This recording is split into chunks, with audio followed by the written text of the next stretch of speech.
This episode of the Busted Wide Open podcast is brought to you by Blueberry. Blueberry offers the best media hosting, accurate listening stats, and their all-new PowerPress Deluxe sites, a no-setup WordPress website for your podcast with all the necessary links to share your show with the world built right in. If you currently produce a podcast and are looking for a better media host or looking to start a new one from scratch, head over to orbitaljigsaw.com/BWO and sign up for the best media hosting and a PowerPress Deluxe site to get your first month absolutely free. That's orbitaljigsaw.com/BWO, or just use the promo code BWO at checkout for your first month free. And with that said, enjoy the show. This is the Limitless Keith Lee, and I'm here to ask you to stop what you're doing, take just one moment, and bask in the glory of the Busted Wide Open podcast. Mwah.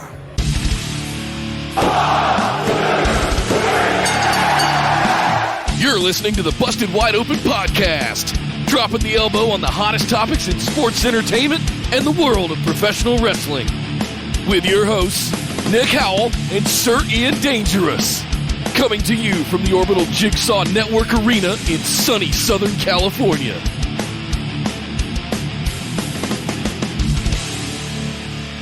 Welcome back to the Busted Wide Open podcast, but if this is your first time joining the show, I'd like to welcome you to episode number 192. Still not sure what time zone I'm in. My name is Nick Howell. And preparing for glory in the Royal Rumble Patrons Pick'ems Challenge, and that's not a prediction, that's a spoiler. I am Sir Ian Dangerous, and welcome back to the show. My goodness, Nick, what a week it has been. And Indeed. I mean for you, you personally, not just for like I've been around the world and and yes, I've been on both coasts, out in the drinking with you on Monday night, live streaming a show on Tuesday, back working the last couple of days. Holy smokes, it has been one of those whirlwind kind of weeks for me, but back now. in the comfort of the sir. Orbital Jigsaw Network Arena right here in Raleigh, North Carolina. Happy to be with you, sir, doing some more wrestling work on the that. graphs. We're going to work on that. The title of the show still says L.A. The Danger Cave here is still in L.A. Yeah. But the Orbital Jigsaw Network still out there in Raleigh, North Carolina. Man, Nick, there was a lot to discuss. Obviously, our Saturday show is a big show because we have to discuss AEW, NXT. We have to talk about Smackdown. We're on the road to the Royal Rumble, which is coming up next week, I believe. A week from tomorrow. Oh, It's the my Royal goodness. Rumble already. You remember back in November when I was saying, it's like 3 weeks? It felt like it. Yeah, like 3 weeks. Boom! It's here already. Holy shit. You're not wrong. But, Nick, it's also going to go really fast if we're not careful. We're going to be through the show, and we're not going to, oh, my God, we still have so much to talk about. So let's do some housekeeping, and then we'll get into the show, and we'll get to all the good stuff. Yes, indeed, guys. As always, come join us over on Facebook. Just search for Busted Wide Open on Facebook.com, and you can find us over there. Like our page and send us a join request to get into the discussion group with the rest of the phenomenal ones. Shout out to everybody in the live chat today. Thank you for joining us live right here on YouTube. But to get into Facebook, you want to make sure you get into our Discord as well. You'll find a link to it at the top of the discussion group and pinned to all of our social media profiles, where we have live chats all throughout the week for every single show. AEW, NXT, SmackDown, Raw, pay-per-view dedicated channels, all that stuff. And it keeps Sheriff McDonald sane from having to delete spoilery kind of posts out of the discussion group. All of the live chats all the time, all throughout the week, happening over in our budding wrestling Discord community. Nick, while we're at it, a quick hat tip to Sheriff McDonald. Sheriff. Sure.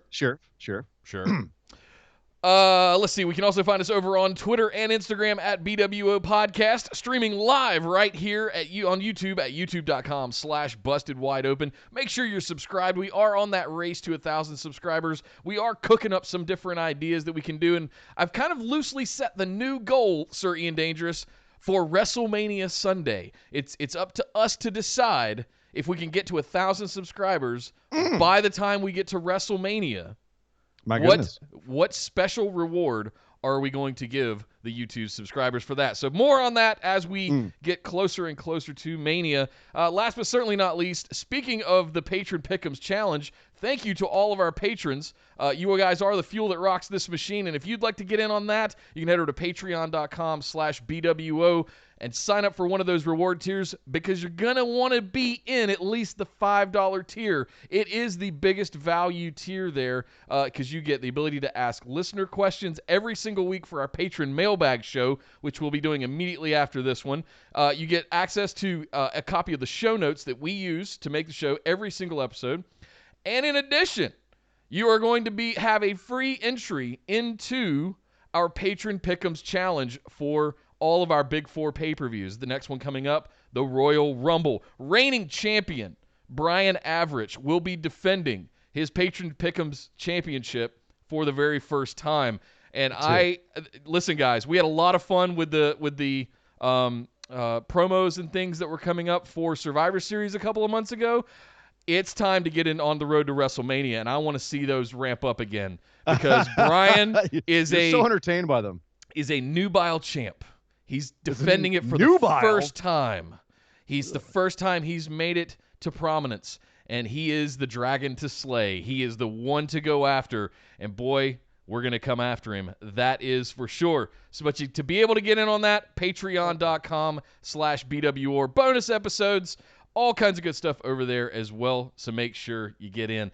Ian, it's as much wrestling as we have to talk about. I was very emotionally moved by something this week, and I think we need to go over and talk about that in the big news.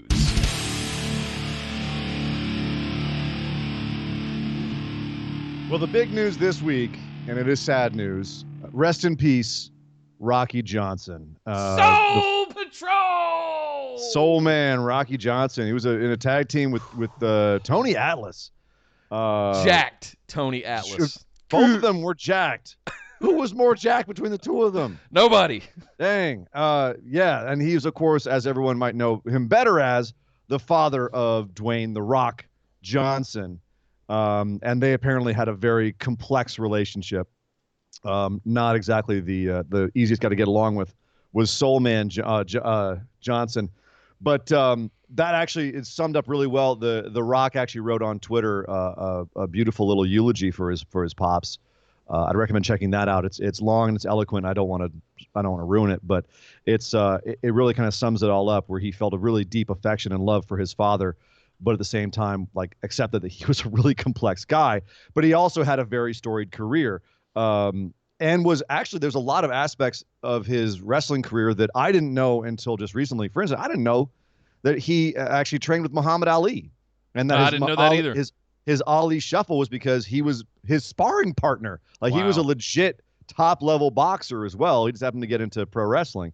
But I did know that he had one of the best drop kicks that I've ever seen. At least in the 70s, he was just like the drop kick guy, as well as having a ton of personality, which is why he fit in really well in WWE. He was WWE's first African-American tag champ, along with Tony Atlas. So, very famous guy, very, very storied guy, big part of wrestling history, and unfortunately passed away this couple days ago at 75 after a short illness. So, rest in peace, Rocky. What made you so emotional about it, Nick? It was one of the first. It was one of the first African Americans in wrestling that I remember, that a lot of us might remember. And the thing that made me WWE does a really good job of making these eulogy, obituary style promo packages, video packages, reminding us of just how impactful he was, all of those things. So at the end of the day, it wasn't the fact that he gave us The Rock later on. It was what he and his wife gave us The Rock. Let's be clear. Sure, that's actually a better way to say it. But right. At the end of the day, it's the impact that he had on wrestling as a whole, turning that ship, not just for African Americans, but for guys like him, and he's got a likeness of just a big, super hoss dude. He's one of the first guys that was like jacked and cut up that I can remember. A lot of the guys in the late 70s and early 80s were big boys, but they were husky. A little husky. Sure. Yeah. And I remember Soul Patrol. I remember him and Tony Atlas, and I remember just thinking of just how big, strong, muscle-bound superheroes those guys were. And it was one of the few people that I remember from a very, very young age that stand out to me. Right up there with Sheik and Flair and, Slaughter. I can rattle off probably 5 to 6 of them that really stand out from my really young childhood when I first started watching it with my grandfather. But when you were watching it, you were watching in the Carolinas, right? Yes. But we had the big satellite dish thing, remember? I have a question. Yeah. Do you ever remember seeing a masked wrestler called Sweet Ebony Diamond? Does it ring a bell? Doesn't ring a bell, no. Because if you had, that was Rocky Johnson. Oh, okay. He actually worked the Carolinas under a mask as Sweet Ebony Diamond, which is the greatest name ever.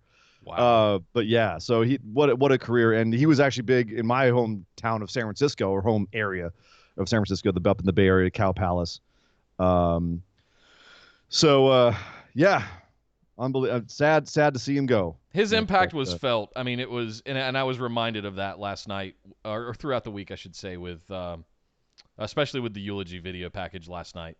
They did a really good job of that, and you missed it. If you missed it on SmackDown, go check it out. Not to mention them, AEW also did an in memoriam at the top of the show, at the top of Dynamite, for Rocky Johnson. So to the industry as a whole, he had a really big influence, and I don't know. It was one of those kind of just moments going down memory lane.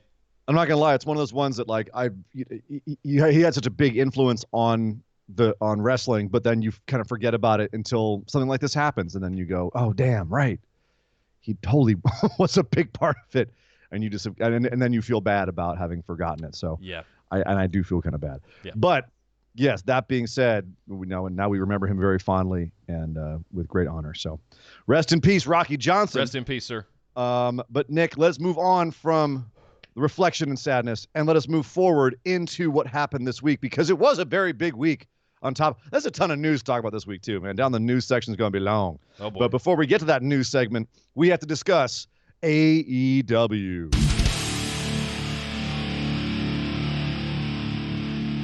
The saga of Hangman Page continues to develop, and if you are a fan of long-term storytelling and long-term booking, you're probably enjoying the shit out of this, because none of us have any idea where it's going. We just know the pressure cooker is tightening up a little bit. Did you ever play Red Dead Redemption 2? Of course. Was he recreating a scene from that, or was it just me at one point in the show this week? I didn't put when that together. When he was talking to the PA backstage. I don't know.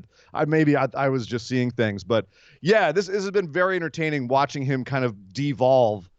Even while moving upwards, there was a 4-way tag match this week. Best Friends, Proud and Powerful, the Bucks, and Kenny Omega and Hangman Page, who don't really have a name for their team yet. They're just 2 singles wrestlers working together, which Nick normally hates. But it's actually kind of working here. And they won this 4-way tag team match, which was a big old fun spot fest, the kind that you would expect from Bucks booking. There was no entrances, no introductions, no nothing. It was just there, and it just happened. And it was 4 of arguably the better tag teams in the world just having a match and just going crazy. It was a spot fest. Everybody got their shit in, and you're just sitting there eating your popcorn going, this is exactly what I want to be watching right now. Well, and what would you prefer? Would you prefer to have like WWE, a bunch of entrances and promos, and then we have the match, or just like, hey, welcome to AEW, here's the match. Boom. Bang. We're off to the races. I can see there's times you want to start with the promo, there's times you want to, slowly ramp it up or tell people why they're there. I thought this was a great way to start the show with just fireworks. And it was a kickoff for the, I guess, what is it, a 9-day event, I guess, technically we're having with Bash at the Beach. This was the kickoff. So everybody's in their costumes and their beach wear. Even Justin Roberts, the ring announcer, is in his like white beach shirt with his flip-flops on. And just, what a good time. All looked like 80s throwback graphics. We had lifeguards in chairs and skimpy bathing suits all over the arena. Just really set the motif for that. They're really going all in on this Bash at the Beach thing, and I loved it. I had an absolute blast with the whole Bash at the Beach thing. I just wanted to throw a little nod out there for that. As someone who grew up in the 80s, I always love 80s throwback stuff. I'm like listening to synthwave these days, and I go, yeah! Oh, this is awesome! So that was a lot of fun, and to have this very high energy match open it up, I thought was great. However, not everyone thought that. Baron Corbin, probably trying to get some heat for himself, threw out a tweet saying this is like, what the hell? There's no logic behind this match. There's, it's just a whole bunch of spots. It's all choreographed. This is garbage. Who would start their show like this? And of course, that set everybody off, Right. including Dave Meltzer, who was like, "Wait, no, how dare you?" So yeah, not everyone thought this was the best style of match. What do you think, Nick? Like when you want, you're a tag team guy. You love watching tag matches. Yeah. Was this your kind of tag match, or do you like a little more psychology and less just like of a spot fest? This was steeped in psychology. You think? You had the story, especially the ending around with the blind tag again from Hangman Page to get in and quote unquote steal the win, doing air quotes if you're not watching on YouTube. So that was all there. Is Orange Cassidy not the most over person in wrestling right now?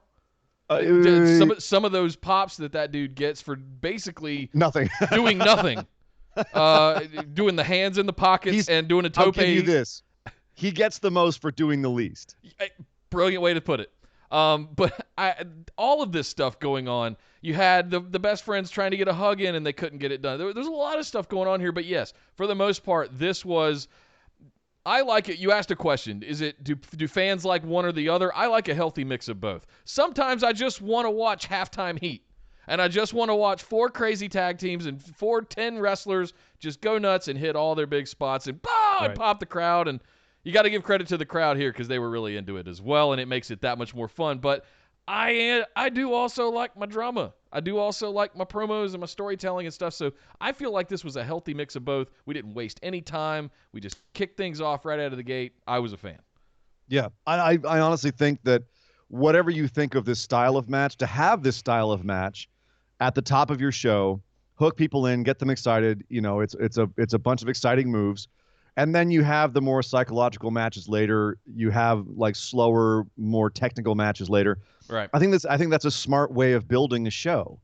So if you're complaining about this style of match, well, it wasn't like that was the only style of match they had for the entire show. This is just a type of match. It's a way of working a match to get a crowd hype, and it worked, I thought. So yeah. And as you said, they were still able to tell some story with it, with Omega and Hangman holding on and almost kind of despite themselves, or because Omega's just that good and Hangman's he's also good, but still kind of riding Omega's coattails a bit. They get it done. And then afterwards, Hangman is still kind of a mess. He's still been drinking. And we see Nick Jackson get into it with him after the match because he stole the pin. So the Young Bucks are getting involved now. Everyone's kind of a little bit irritated or upset with Hangman, and Hangman is upset with them. If you watch Being the Elite, they're continuing this story over there quite extensively. Yeah.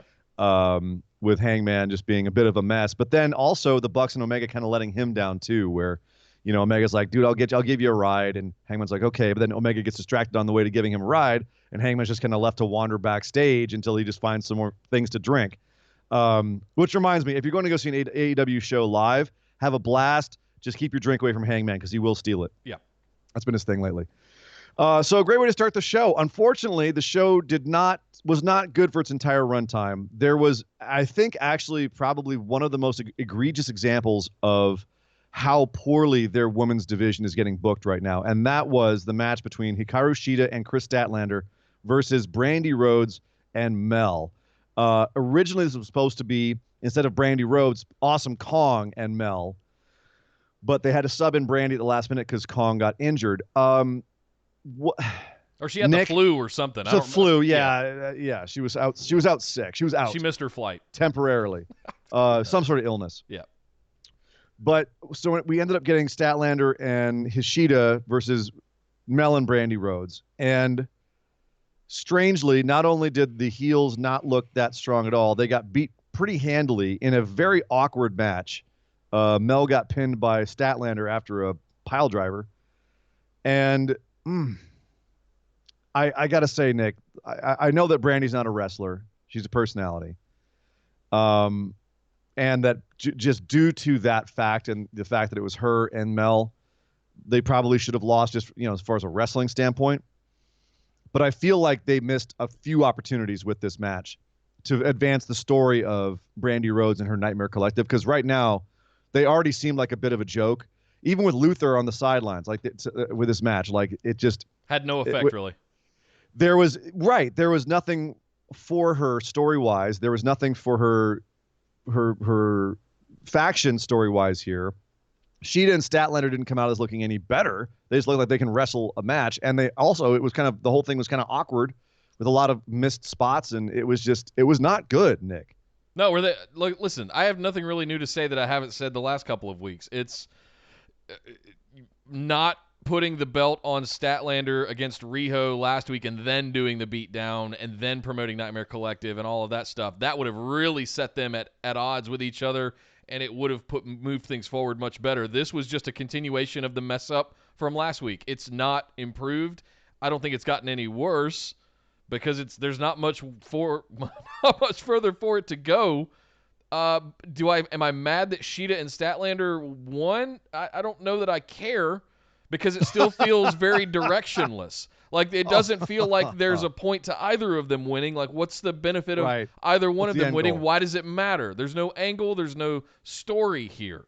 And you know what? You hit on something there where there's no story. They had an opportunity last week when Brandy was on commentary for her to say why she was interested in Statlander.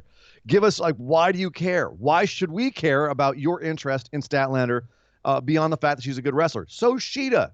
So's Riho, and she's the champ. Why don't you care about her? What's going on here? And it's so nebulous at this point that there, as you said, there's no reason to care. Nope.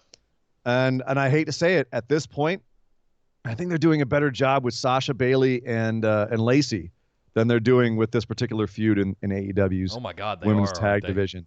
They are, Nick. Like, that's how bad it's gotten.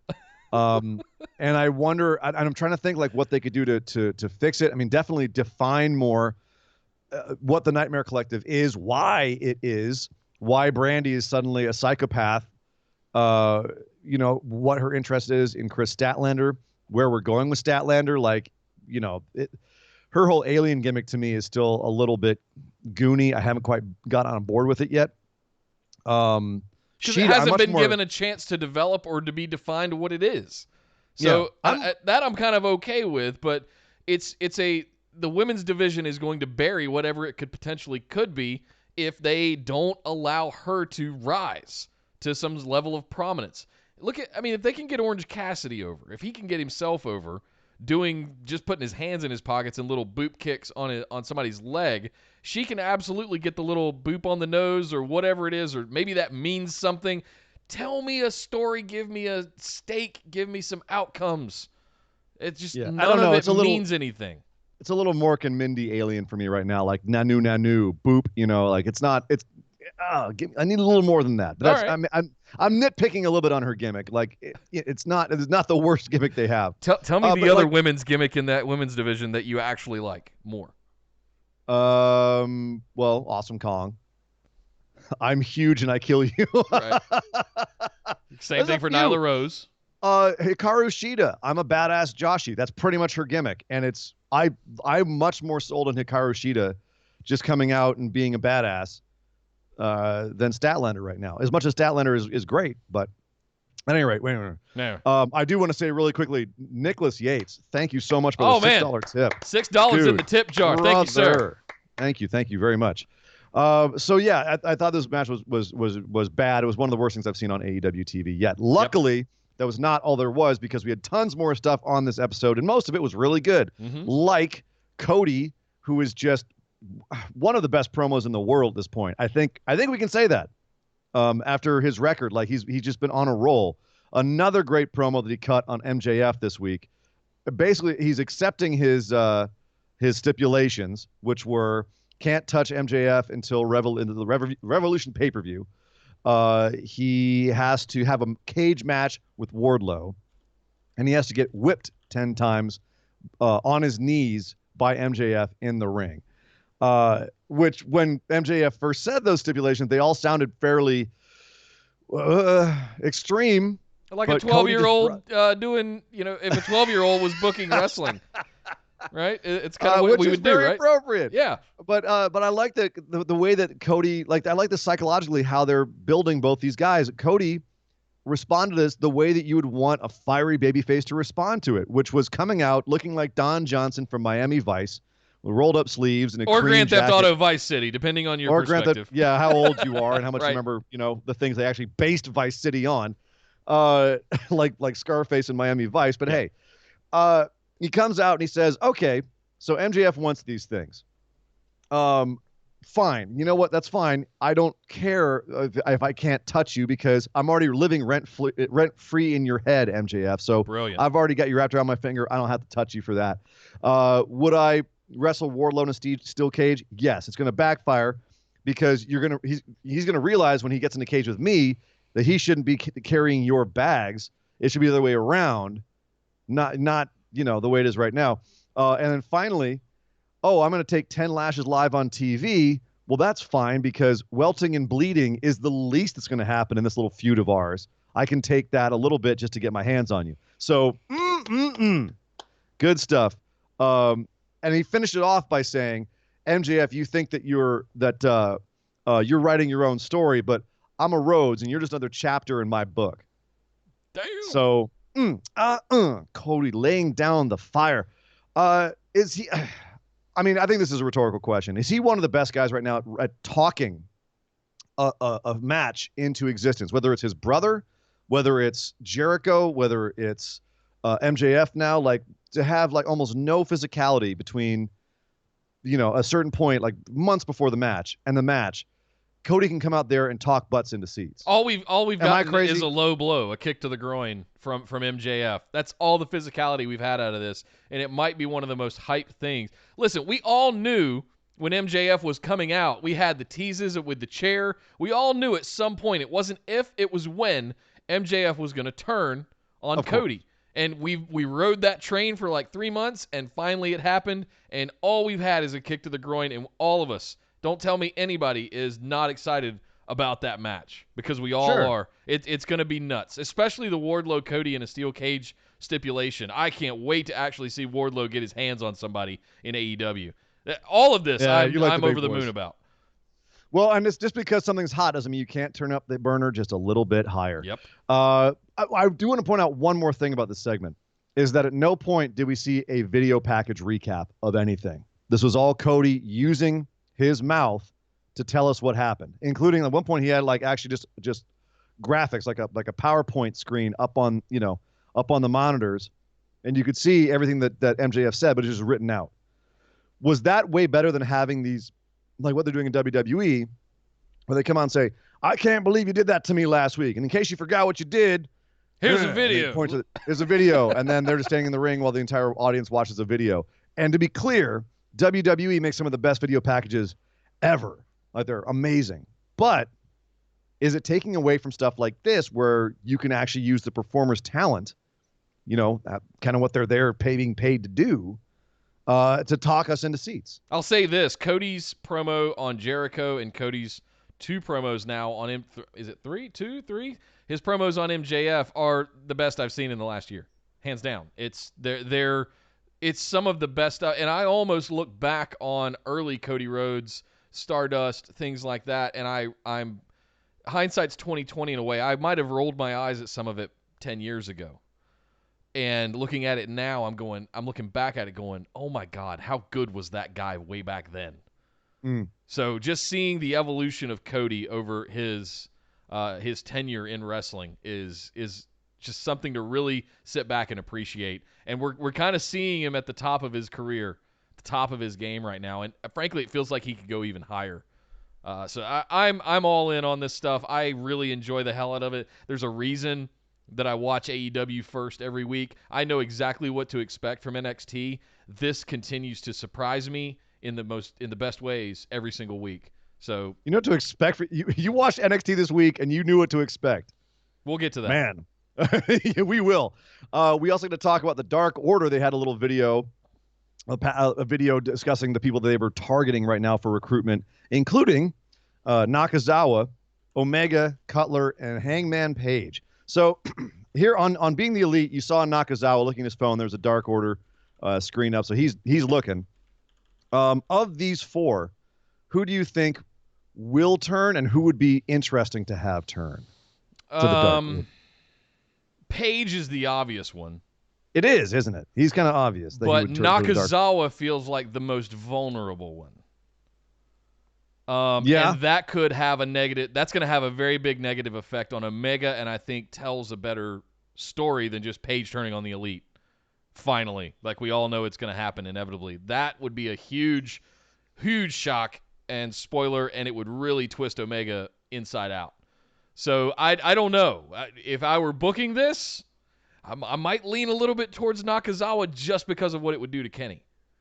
Well, I like the idea of them perhaps getting in everyone's mind that it seems most likely that Paige will turn, and then perhaps, having all these hints that he's turning or that he's turned or that he might, and all the Bucks start suspecting him and Omega suspecting him when things start going like there's a mole in the Elite, right? Yep. And then ultimately it turns out to be Nakazawa and the one that you never saw Paige. Come. Right. Boom! That would be great. Holy great shit. long term. You just Would blew love my that. mind. I love it. Oh, Would I love love that. that. I want that now. So- Give it to me. Now that I've said that, they won't do it. Nakazawa, So, come yeah. on. It was me all along, Kenny. But this is something that actually is working for the Dark Order. Is they've shown that they can be a threat and that they are recruiting people and that more people are joining their faction. Night and day with the Nightmare Collective. Like Dark Order is actually becoming very interesting. And I'm curious where they're going with that, especially with the rumors about who might ultimately be the leader. That's where I was going. Get out of my head. the There Dark is Order. still a little bit of scuttlebutt out there that it could be Broken Woken Matt Hardy being the ultimate orchestrator, wizard behind the curtain of this whole Right. Dark Order thing. And again, you'd have my full attention. That would be- this would be incredible. And So- supposedly they were saying this week that originally the idea was to have Marty Scurll be the leader of the Dark Order and have him show up at their year-end show, the one where the Dark Order beat down everybody at the end of the show, and everyone's kind of like, that's a crap way to end your year. If Marty Scurll had been revealed as the leader then, it would not have. That would have been a huge moment, and then 2 weeks off. Unfortunately, it didn't work out, obviously, because Marty Scurll had to go take over Ring of Honor instead, and that seems like I don't think anyone's going to argue that was a better deal all around. No. So some other matches on the show. We had a 3-on-3 MJF and Butcher and Blade with the Bunny defeated Diamond Dallas Page, Dustin Rhodes, and QT Marshall. Of course, QT eating the pin as well as an apple. So okay, not too much I want to say about this match other than that it was very entertaining. But I mean, my big takeaway from this is damn DDP. Yeah. Like, obviously being protected a little bit because the dude's not young. He wasn't young when he started wrestling, for God's sake. But the guy's still in incredible shape, and he jumped off the top turnbuckle to the outside, Nick. What? I'm sitting over. If you're not watching live What? on the stream, I'm over here just shaking my head with my hands up because the dude is in his 60s and he's wrestling like he's 29. And oh my God. So I be right back. I'm gonna order some of that DDP yoga. DDP Yoda. DDP yoga. Downward dog you will. Yeah. Get out of my James. head. That was weird. So a very fun match. A lot of big, but MJF riling up the crowd. But ultimately, his heel team picks up the win, which they need to. If you're going to have Butcher and Blade be goons, they've got to be goons that win. They're too intimidating looking to have them be losing all the time. Yeah, so, they should have just absolutely destroyed the three of them more so than they did. And but it's fine. Yeah. Low blow to win from MJF on QT, and then that was that. So, and then a quick roll up. But we also had, a couple of number one contender qualifier matches. So next week we're having a number one contendership match, and it was the winners of these two matches. We had Jon Moxley and Sammy Guevara, and Pac and Darby Allin. And the winners of those two matches get a shot at Jericho's title. So let's talk about Mox and Sammy first. okay. First, a fun match. Not surprisingly, Moxley ultimately beating Sammy as he should.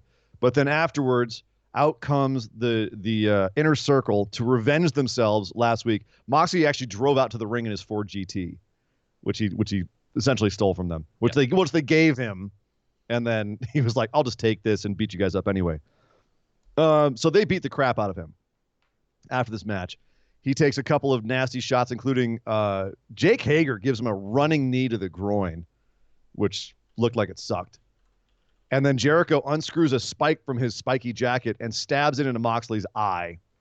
And Moxley's blind, and he has to go to the backstage. And Jericho and fans, and all his buddies gloat to the backstage interviewer saying, "That's right, Moxley didn't see us coming. Well, he sure can't see us coming now," etc. A bunch of eye jokes. And he says, whoever wins Pac Allen should be thanking me because Moxley's going to be in no condition to have that match next week now that he can't see out of one eye. Arr. Point of order. Yes. Next week's show is on the Jericho Cruise. Yes. Jon Moxley is coming out as a pirate. Would you stop? He is not. He's gonna have an eye patch.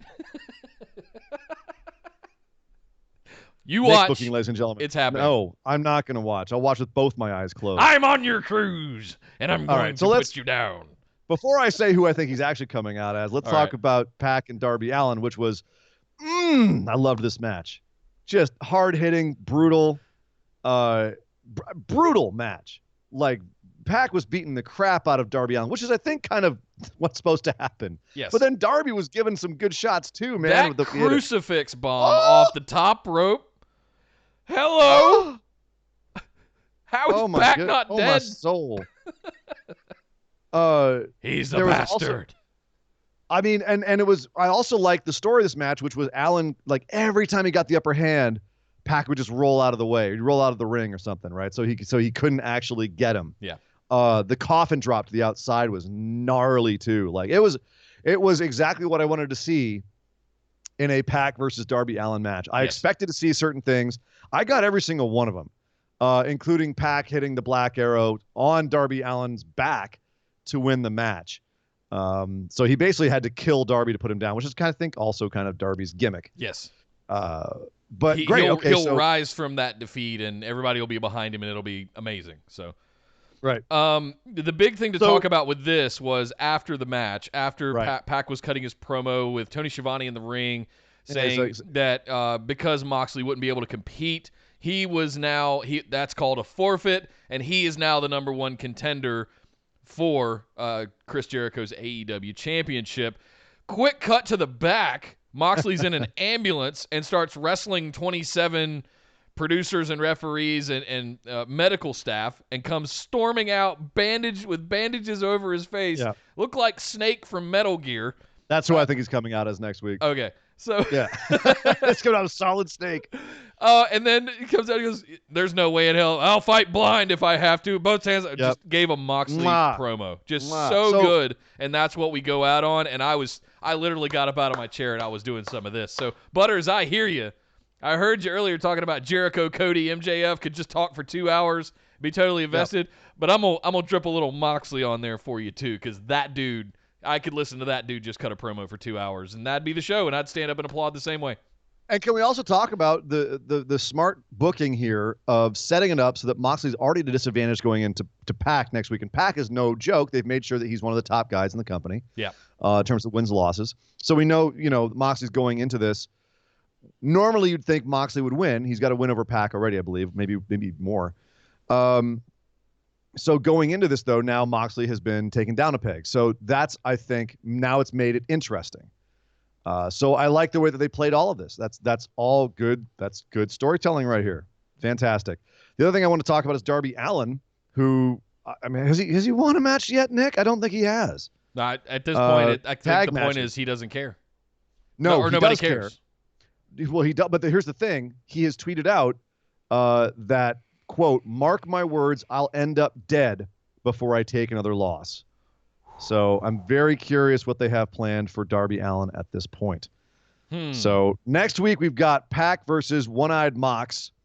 Yar. Yeah, yar. I be Moxley. Marxley.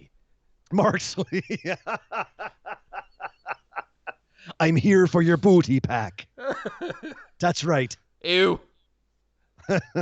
I'll be taking me peg leg and shoving it up your arse. I've come to plunder your booty. Oh, Jesus. All right, this is getting weird. We got Joey Janela will be facing off against Phoenix, which we found out because Janela cut a promo backstage about how 2020 is his year. And it doesn't matter how many times his ex hits him in the nuts. He's going to show how this is his year. Yeah, it's going to be on, as you said, the Jericho Ruse. I'm loving this Bash of the Beach setup. I'm very curious to see how they do this on the Jericho Cruise. That's going to be nuts. Talk about very interesting must-see TV. Yeah. AEW staying very, very interesting, but not to be outdone, Mr. Howell. Not to be outdone. We had another show on Wednesday night, and my goodness, it was also a doozy. That, of course, was NXT.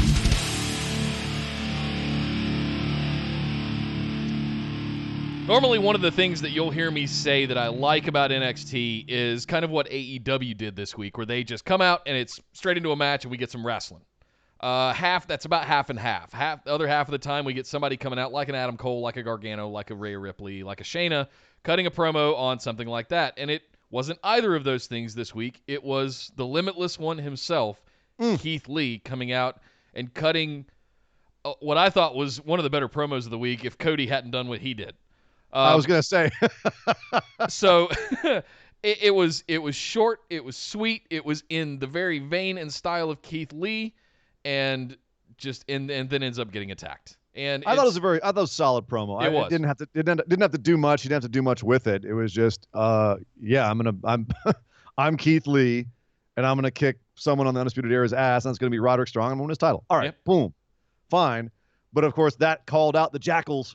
And out came Undisputed Era to beat down Keith Lee. And as they put a chair on his foot and Pillmanized him, Tommaso Ciampa came out for the save and chased off all the Jackals and supported good old Keith Lee. And all right, buddy, I got you. Yeah. But this was okay. So a few things here, because this continued throughout the show. Like, it was a running theme that Undisputed Era were like Jackals attacking everyone that they've got on their hit list. Whether you can even say it's going back to Imperium at TakeOver Blackpool 2. Yeah, they did the same thing. It was just the Jackals at the end of the show came out and attacked, Yeah, right. And that seems to be their MO right now. Mm-hmm. And it's a good MO for this team.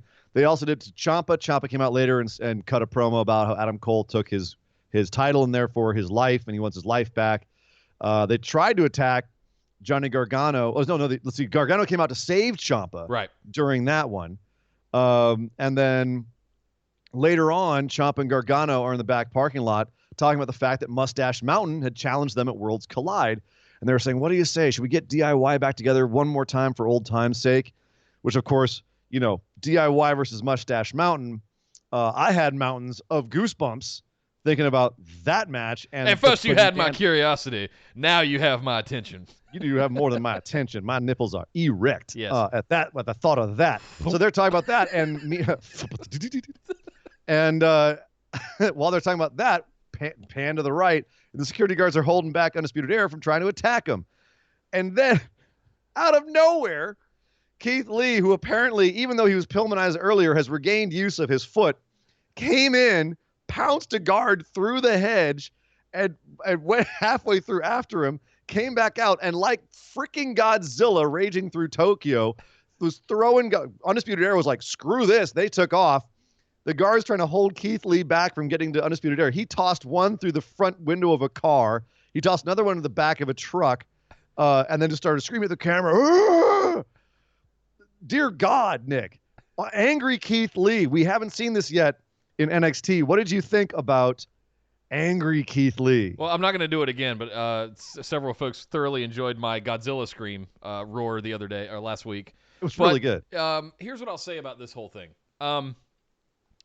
I'm worried that they're going to do the Keith Lee pounce thing. Let me rephrase that. I was a little trepidatious in the beginning that they were going to overdo the pounce. I'm loving every second of it. I was going to say, man, come on. The Adam Cole went into the audience and rising up behind the ring. Like, it's still, I'm not done pouncing with a guy through the bushes, and he just disappears into the hedge. Just like he went through some portal or something. He's gone. Love it. You can't not mark out at that, and it's fantastic. Yeah. And granted, we are huge Keith Lee marks. Absolutely, we are huge fans of his. But at the same time, I want to be realistic and objective about like what are they overusing those kinds of spots? I don't think so. I think Sure. it's just right. I think it's every now and then. It's been 6 weeks since we saw the Adam Cole one leading up to Survivor Series. Yeah. Time for another one. Time for another one. Another big pounce. Yep.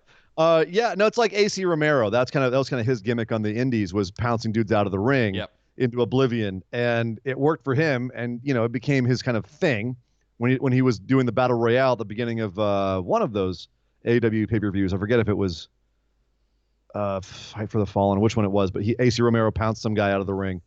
It was kind of his spot. Yeah. But the fact that they're making that a bit of Keith Lee's thing too, I'm not mad at it at all. Especially, like you said, they're using it in appropriate measure. I'm very excited. Here, as you said, we're both Keith Lee marks. We don't have to be convinced that Keith's great, but everyone else who's watching the show is just finding out like all the things that Keith can do. I think it's good for them to see the different aspects, and everyone likes like the big friendly guy he's confident. He's like, yeah, I got this, and look how awesome I am. Loving it when he turns and all that power is used for destruction is pretty cool. It's like Braun Strowman, right? Like, people love to see Braun Strowman destroy stuff. Flipping big trucks over and stuff, right? Strength spots. Yeah. Keith doing the same kind of thing, throwing dudes into cars and whatnot. Like, wait, you're a big, well-spoken, strong guy who can do insane cruiserweight style moves in the ring, and you can go be Braun Strowman outside the ring? Yes, please. So, fantastic. The first match of the show, Nick, however, was for anyone, and this was one of the comebacks to Baron Corbin when he was crapping on AEW's opening match. They were like, did you see the first match on NXT? Because it was basically a spot fest too. It was the Broserweights, which of course is Matt Riddle and Pete Dunne, versus Flash Morgan Webster and Mark Andrews, former NXT UK tag champs, in the Dusty Rhodes Classic Tag Team Tournament. My God, Nick. Here's what I want to remind us about. This is me and you talking right here.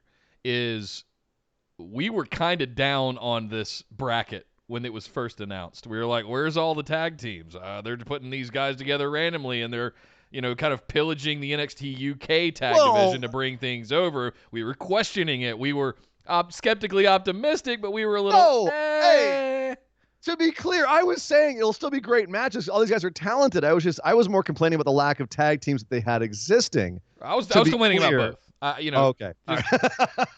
I would like to formally retract that statement. This is over-delivering AF, and it might be one of the better Dusty Classics we've had yet. Look at the way this is stacking up. Every single match so far has been freaking incredible. And it didn't stop there. No. We also had Grizzled Young Vets versus the Time Splitters, the reunited Alex Shelley and Kushida. And Nick, I was floored. Grizzled Young Vets beat Time Splitters stone cold clean, completely clean. Kushida was going for a shooting star press. They pushed him off the top turnbuckle and put down Alex Shelley, and they won. And afterwards, I'm still so mad about this that I haven't even had a chance to process this fully, because and this is what they're supposed to do. The Grizzly Young Vets they're great heat magnets. But they cut a promo afterwards where they basically said, yeah, all of you, hipster marks of the NXT crowd who wanted to pretend like you knew who Alex Shelley was, like, screw you guys. We're the best. We're going to go on and win this thing. We're happy to ruin this reunion of the Time Splitters. Please keep giving Zach Gibson a microphone. God damn it! Please keep giving Zach Gibson a microphone. Both my shoes went flying at the TV. Yes. That son of a bitch. Like, he got me good on that, because Please give that man a proper singles run again. I know he got one at the early beginning of NXT UK for the first championship that Dunn ultimately won, but man, that dude is so good. Oh. Yeah. And I'm going to say this. You've traditionally kind of been down on Mark Andrews. I want to give a hat tip to that dude. He came in and ran roughshod for a good solid 5 minutes, hitting all kinds of crazy spots in the previous match. Those two dudes showed out. And if you were sleeping on Andrews and Webster for the last few years, you got a show against the Broserweights. Holy I've crap. had Morgan Webster almost come off the top rope on me in the crowd before, so he got my vote a while back. Mark Andrews I've only been down on because I hate his pop punk music so much. Yeah. But I told you when they won the tag team titles in Wales, the UK tag team titles, and everyone in the crowd was doing the stupid song, I have to admit I was kind of like I was bopping along with it. No, I've always said Mark Andrews is a great talent. I just can't stand the gimmick. And you just don't listen to Sum 41. I hate his music. I hate his music. Yeah. But at the same time, mad respect to the man himself. And both of these matches were just lights out. And here's the crazy thing. Okay, because I want to talk about another match that was also lights out on this show. But first of all, we got to talk about the rest of the Dusty Rhodes Classic here. Broserweights, Grizzled Young Vets, Undisputed Era, and Imperium are all that's left.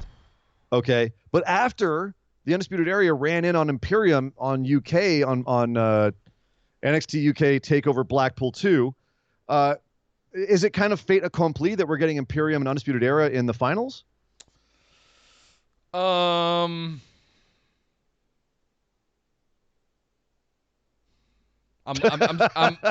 playing out scenarios in my head. The gears are rolling. Imperium is on a tear right now. I think they win over the Broserweights. And I said this last year about Aleister Black and Ricochet, and I was wrong. But I don't think they're going to put two singles guys that have been like ad hoc thrown together. As good as it is, I don't think they're going to put them over something, a force, a faction like Imperium. And I'm looking down at the match I'm looking at is Grizzled Young Vets, and as hot as Zach Gibson is, and Undisputed Era. How can you not put Undisputed Era up there? I want Grizzled Young Vets Imperium is what I want. Do you want to know why? That's not what it's going to be, though.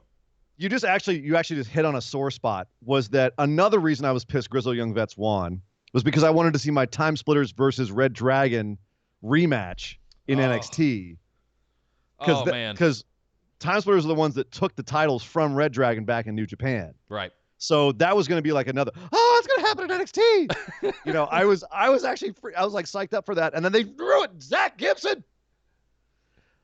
Anyway, so yeah, I am curious where this is going. I could see it being Imperium, Undisputed Era, the two big factions going at each other for the finals. I personally think Imperium should win the whole thing just because they need to have that little check mark to make themselves be legit. So we will see what happens. But Nick, we got to talk about this other lights out match on this show. Okay. The Cruiserweight #1 contendership match. Well, it was a match to determine who was going to get into the Cruiserweight Fatal 4-Way at Worlds Collide. That's what it was. Right. It was a Fatal 4-Way to determine who was going to be in the Fatal 4-Way. A triple threat to determine the Fatal 4-Way. Yeah. They're killing me with this, man. Right. Swerve Scott versus Leo Rush versus Tyler Breeze. Mwah! And the winner got to be in the Worlds Collide Fatal 4-Way for Angel Garza's Cruiserweight Championship. Mother of God, Nick. Mother of God. They done did it again. Those damn Cruiserweights. All you had to do is get them into NXT, and they put on nothing but 5-star matches. It's almost like they should have their own TV show or something. Yeah, it's like that. Maybe they'll split it off and they'll have their own TV show. I mean, it'd be great if they did it live. Right. Only people that are under 205 pounds, I think, would probably be the best way to do this show. We could call it something like, 205 Live. No, that's too obvious. Yeah, it's a little on the nose. Yeah. So anyway, this match was freaking insane. And I'm glad to see Tyler Breeze getting some love because Fandango looks like he's going to be out for about a year. Tommy John and more. So you got to build Tyler back up as a singles competitor again. Which didn't happen here because he ate the pin. Swerve Scott, your boy, Nick, how happy are you that Swerve Scott's going on? I am over the moon, excited, and I don't know if they're telegraphing it or not, but it feels like they might be. Either way, whoever wins, that Fatal 4-Way is going to be amazing. It might be the match to watch at Worlds Collide. But who else is going to be in it now? So it's not going to be Leo Rush, not going to be Tyler, unless Leo Rush has like another way in. But what other cruiserweights do they have they could throw in that? Can I just see Angel Garza versus Killshot Swerve Scott? Right? Yes, please.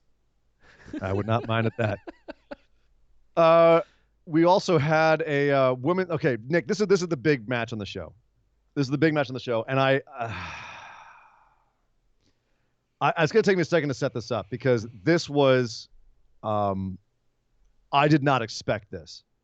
I didn't expect this, and I didn't expect what we got once they announced it. Yeah. Women's Battle Royale, Royal Rumble style, except that not everyone starts off in the ring, so not like people running in, but over the top Battle Royale style. Sure. And you had a ton of women that I was not expecting in this match. Everyone got an entrance, and we had people in here like Io Shirai, Tegan Nox, Bianca Belair, but then we had really surprising ones. Like we had Mercedes Martinez, who just officially got signed. Boom, she's already in this. We had Shotzi Blackheart show up in this match. A lot of other women that were in the division that showed up. Surprisingly, Taynara Conti wasn't in this. Oh no, she wasn't. No, she wasn't. But here the surprising one was the last person to enter, Shayna Baszler. Why? And my God, the chills when she comes out, and just the way that she feels now compared to all the other women when she comes out. And it's just like, well, I got to get it back somehow. And the whole crowd was like, oh, my God, she's going to kill everyone. And she gets in the ring, and it's the entire women's locker room, and just Shayna just standing there like, that's right. They unleashed all right, bitches, let's go. What was that line from Watchmen? Rorschach is like, you misunderstand. I'm not in here with you. You're in here with me. Right. And that's how it felt when Shayna got into the ring with everybody else. And then it went off. And this was, frankly, Nick, and correct me if I'm wrong, this was nearly a perfectly booked, perfectly scripted Battle Royale style match. It was. The only hang up I have about it, and we can talk about the match in a second, was they spoiled some things. They showed the Tegan Nox thing walking outside earlier with Candice LeRae running up and hugging her. If you looked at the banner at the card, you saw, I think it was Martinez that was on, or Tegan Nox. No, it was Martinez, I believe, that was on the thing. So it wasn't that big of a surprise if you were paying attention. The Shayna one was absolutely huge, but I'm sitting here going, well, Shayna just dropped it. Are we already going to put it back on her or put her back in contention instead of... So going into the match, I was kind of like... When Shayna came out, I just went, ugh. See, I was like, okay, so who's going to take out Shayna? That's literally the first thing I thought. And that happened in a way that I did not expect. Nobody expected who took out Shayna. Out of nowhere, her second or third week on NXT TV, Shotzi Blackheart, who in the middle looked of like Shayna she had been people. eliminated, but she hadn't gone over the top rope, I guess. Right. Runs back in, flips Shayna over as Yeah. Shayna's got, I think it was, I can't remember who it was, had in the Kirifuda clutch, flips her over the ropes, and was like, oh, God! Yeah. And at that point, I went like, okay, yes, okay, you have me now. And Bianca Belair flipped her out, too. I was also saying Casey Catanzaro. We'd heard she retired. We heard she was done. She came back in this. So I thought she was done. Scary neck injury and all kinds of good stuff. I thought she was done. Yeah, So. I think everyone did. Maybe even she did too, but they kept that very close to the vest about her status. So, wow, very shocking. But I'm so happy that she's still there because I think she's got tons of potential. Tegan Nox got to run wild at one point. She was taking out everybody until Dakota Kai came in, pulled her off the top rope, and threw a knee brace in her face. Yeah. So here's some storyline that came out of this. It looks like we've got some more storyline going with Tegan Nox and Dakota Kai. Good. Cool. Shayna Baszler's now got some beef with Shotzi Blackheart. Cool. Yes. She's also not the number one contender.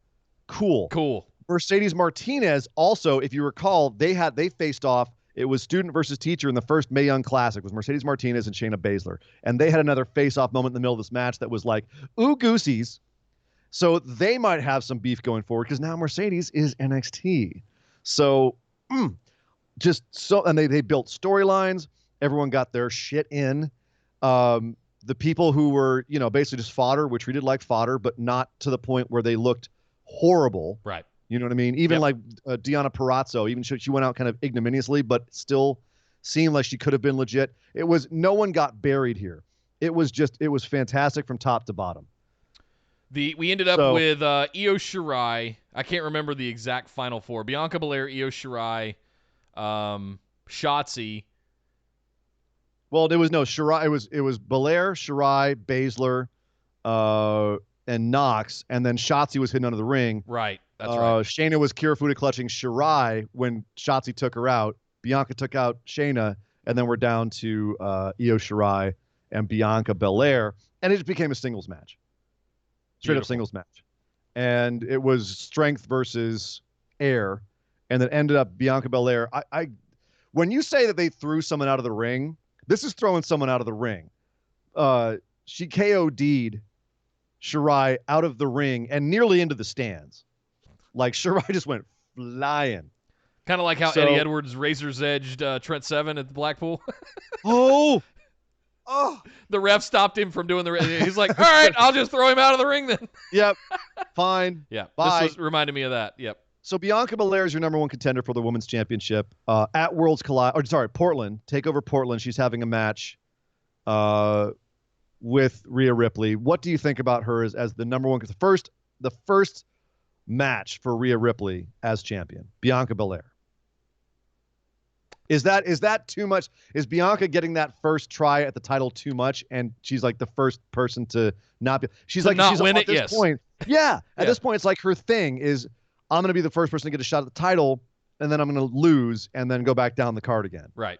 And then Like, it'll is that be becoming her Io thing a Shirai little will bit probably be too the much? next one, and she won't win it either. And then we'll have somebody. It will probably, frankly, I think it's going to be. What other heels do we have? Do we have? A Shotzi, a Dakota. Does it have to be a heel? Because Candice LeRae was also in this match, and she went out pretty early, but she was also at this point got to be considered a contender. Candice LeRae's not beating Rhea Ripley. No, but a contender. I think it might go Bianca, Candice, and then Io. Io is so over right now. I mean, you could see how much the crowd loves her. Easily the crowd favorite to be, frankly, that's who I thought it was going to be at the end of this. Well, and the problem is that if you make Io champ, we just had before Shayna, you had nearly back-to-back Kairi Sane and Asuka. And I think that Io is still too similar in a lot of ways to both of them. It's like, Rhea is almost too much like Shayna in the sense she's a really strong face, whereas Shayna was a really strong heel. Yeah.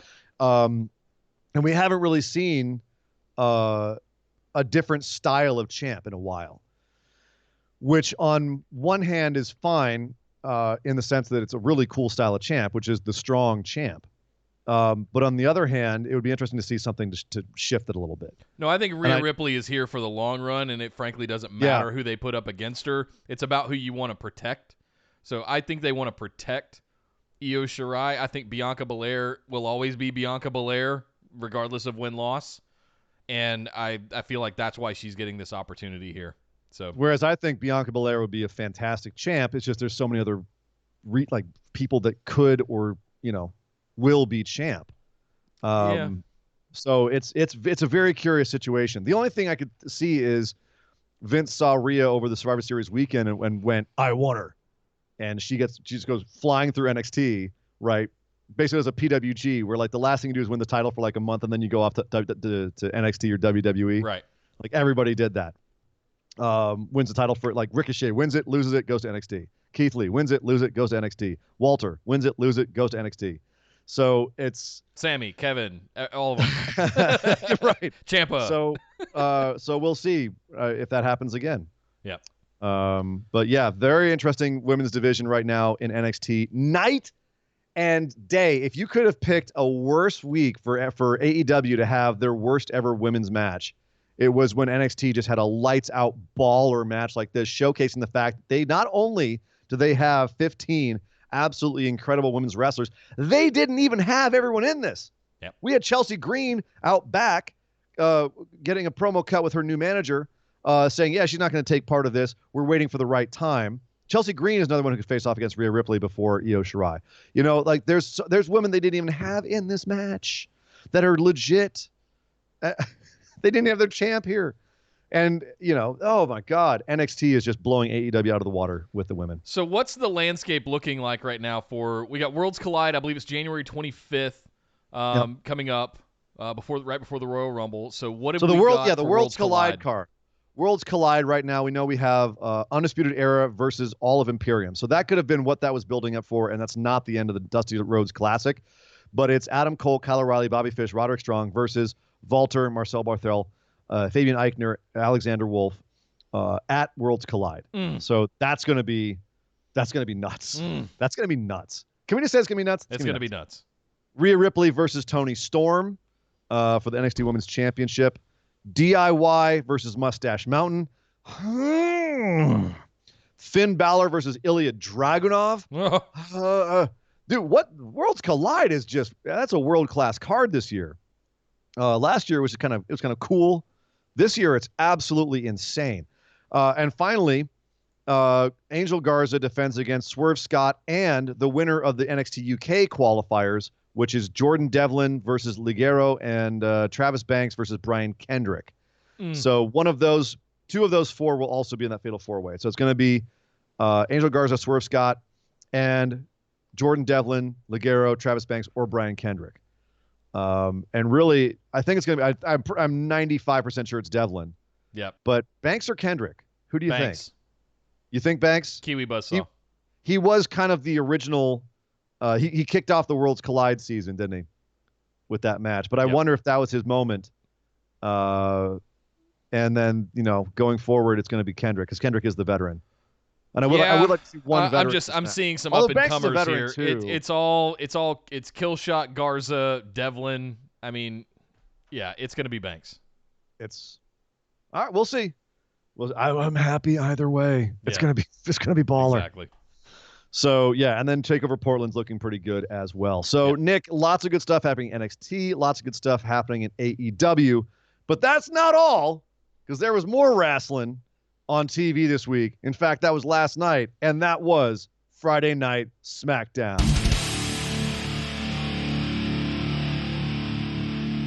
If I may have a quick moment before we go into this. By all means. The last few years, I should say, of WWE programming, meaning Raw and SmackDown, main roster, whatever, has been a little It's been a bit of a rough ride. We've had some high points, we've had some low lows, and we've seen the numbers start to kind of dwindle down over the course of the last few years. I have to say, I was skeptically optimistic coming out of the summer, and you guys know I shared here on the show that I was having those feelings again just a few months ago of, I don't know if I've got other things I'd rather be doing than watching Raw and SmackDown. If you guys remember, I shared that last fall. I have to say, even in the shadow of Lana and Lashley, I'm having some of the most fun with the things that are going on Raw and SmackDown, maybe in a really long time. I'm really enjoying. They got you back in. I really enjoyed Raw and SmackDown. I'm back in. Wow. So all right. This is how they do it. Even with the Lana and Lashley stuff, and yes, a lot of it has to do with the first 4 months of the year are always the best. Right. It has a lot to do with coming out of the holidays. You shift into fifth gear, and it's Royal Rumble and the road to WrestleMania. And before you know it, it's going to be April 5th, and we're going to be down in Tampa, and everybody's going to be losing their mind. And the cycle restarts again. And so, yes, it's January 2020. We've got all kinds of good stuff happening in WWE. Next year, the end of October, beginning of November, doldrums, Nick's going to be suicidal again on WWE. I can't stand it. I'm not watching it anymore. Cut my eyes out with a spoon.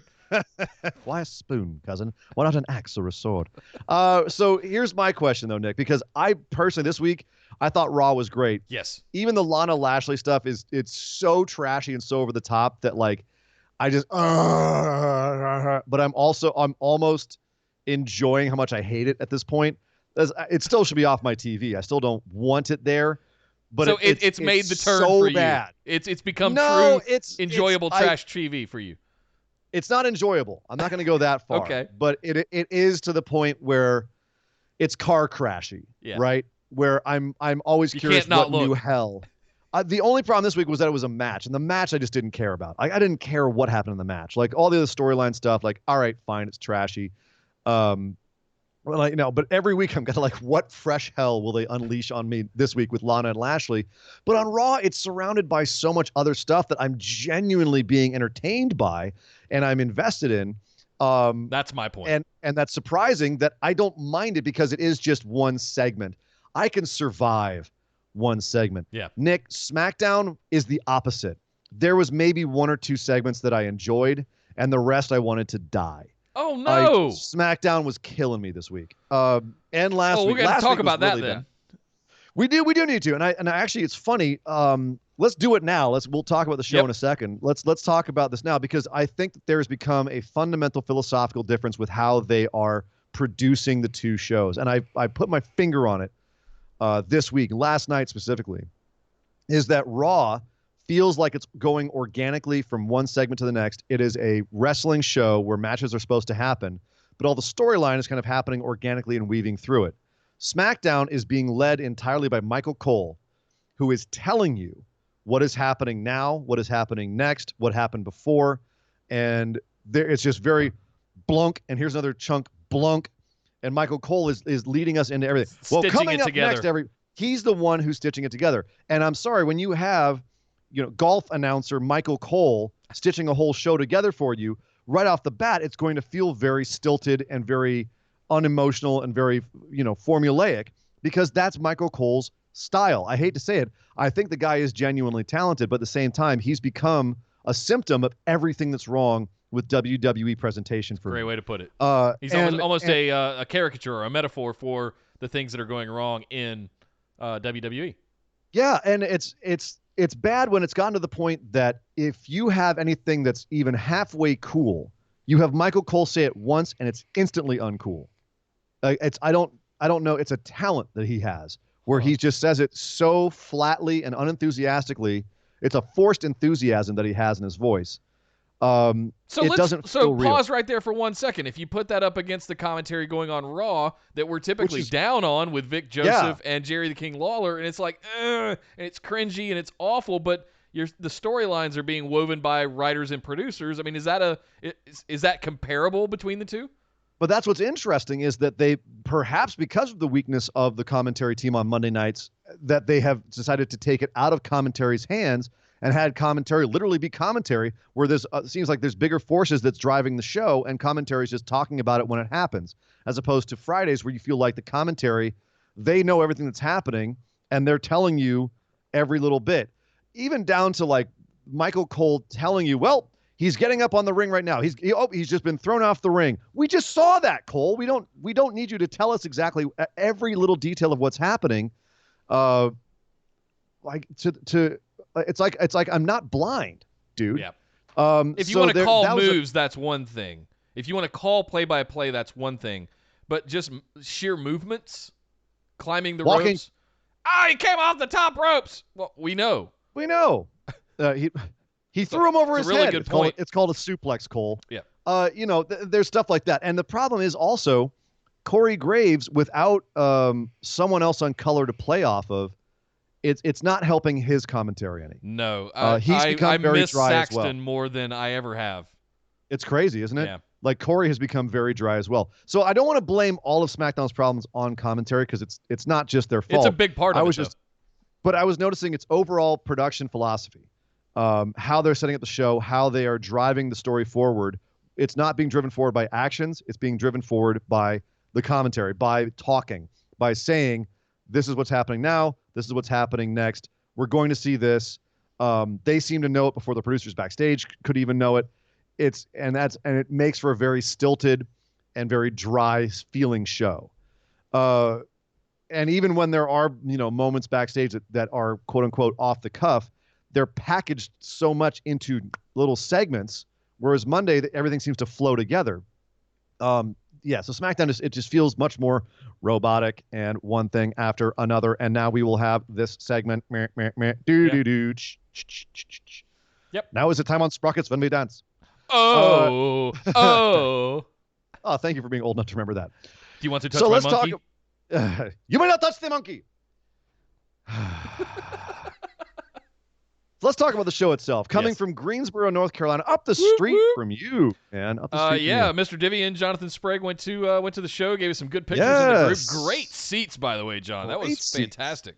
But yeah, apparently he had a nice 90 minutes from me. BWO sign.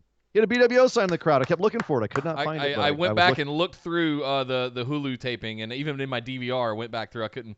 No good camera shots of you, brother. If anybody captures one, please shoot that over to us in the group or DM it to us. We'd love to see it. Oh, Jonathan Sprague is in the chat right now. He says they cheered Cole and booed Graves when they came out. Oh, so not a smart crowd then. No. Well, they might be. They could, Smarks will boo Graves too. Although, man, is Graves pandering to the Smarks on his podcast or what? He keeps throwing out like it feels just like it's WWE just stirring the pot. That's what that show they know feels the like. criticisms of their show. They're letting him make those criticisms, and everyone's going, "I can't believe they're allowing Graves to say that." And then, he knows that's going to stir up the pot and get people, and they're going to listen to his show. Like that's what it seems like to me. Yeah. But what do I know? It's not like I host a podcast. Roman Reigns and Robert Roode had a table match. And the winner of this table match was going to determine the stipulation for Roman Reigns versus Corbin at the Royal Rumble. I went into this with very low expectations, and I came out going, that was actually a pretty good match. This is the thing, man, and they do this every week where we go, oh God, Reigns, Corbin again, and Bobby Roode's going to be there, and Dolph Ziggler's, Usos will be involved. So, oh my God, I'm so bored by this. And all of that happened. And then they go out and have a match, and the match is exciting, and the crowd gets hyped. They say what you will, but right now Roman Reigns and Corbin and everyone else involved in this are going out and putting on lights out WWE style matches. The kinds of matches that the live crowds go absolutely apeshit for because it plays into what you want to see out of these matches. There's action, there's big hits. They hit all the right moves. It's timed perfectly. The emotion's there, the storytelling's there. They're doing everything that a WWE match should do. The problem is if you don't like WWE style matches, you're going to be sitting there going, oh my God, I've seen this a million times before. Oh, geez. But if you're in a live crowd, every week it's been working for the live crowd. Yeah. And if like you said, Nick, if you're just there to be entertained, I mean, this match is going to entertain you. You're going to have Roman running around outside and throwing spears, although he did miss Bobby Roode with a big spear and went through the timetable. Yeah, the Usos come out predictably, so and just give that double frog splash onto the announce table to Dolph Ziggler. Brilliant. Woo! Live crowd Great probably popped huge for that. Yeah. But yeah, it's about entertain the live crowd first, TV second.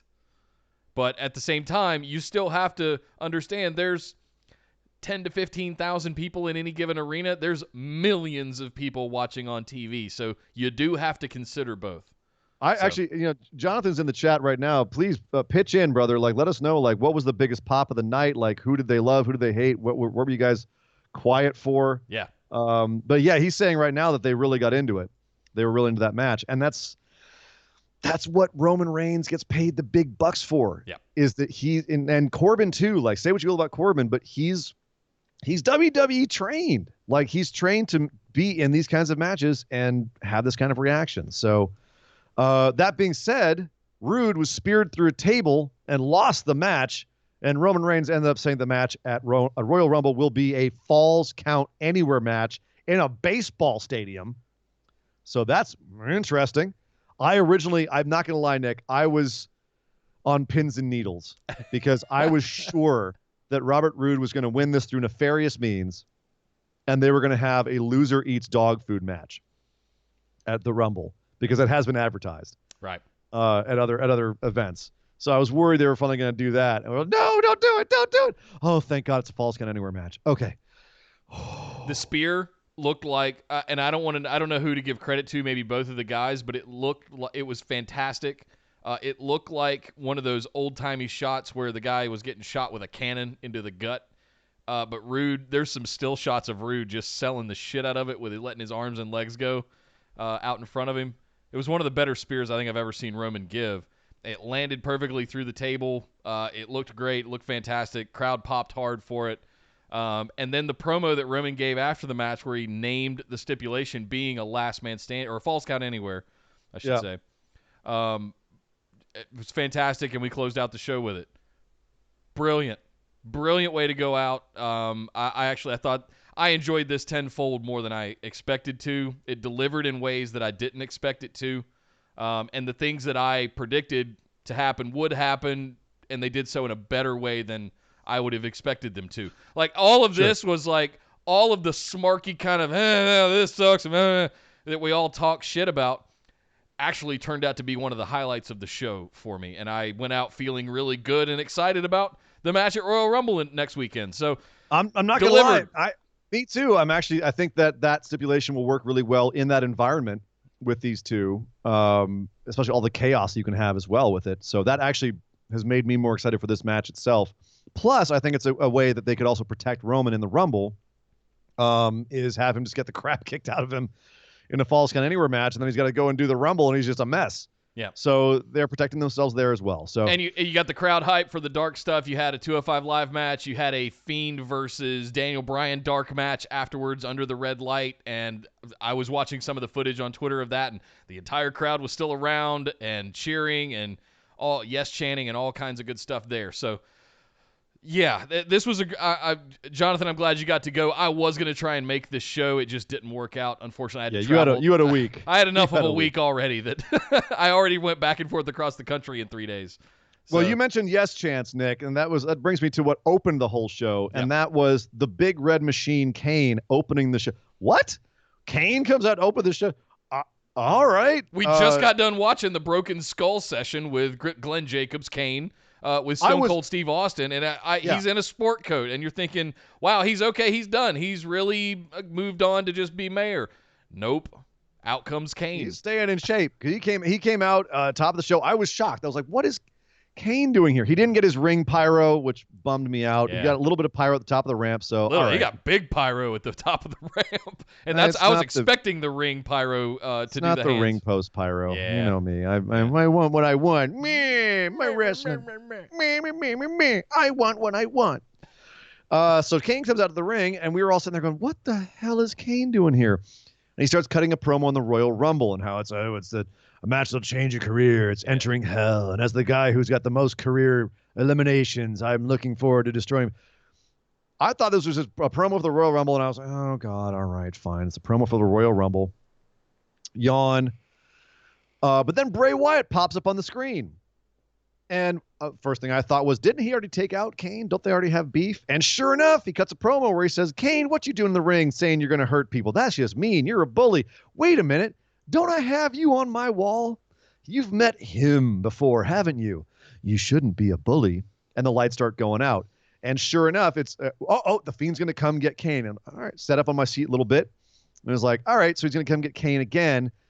Running through my head, like, oh, well, why would they do that? Why would they have the Fiend take out Kane again? It's like they already did that. Sure enough, lights come back on. It's the red lights. Kane's looking like he's halfway up the ramp, like a little bit towards the ramp from the ring, and the Fiend comes out of the ring itself, of the floor of the ring. The gates of hell. The gates of the gates of hell. They didn't say that, the gates of hell are remarkably square. Have you noticed that? They're like really nicely constructed.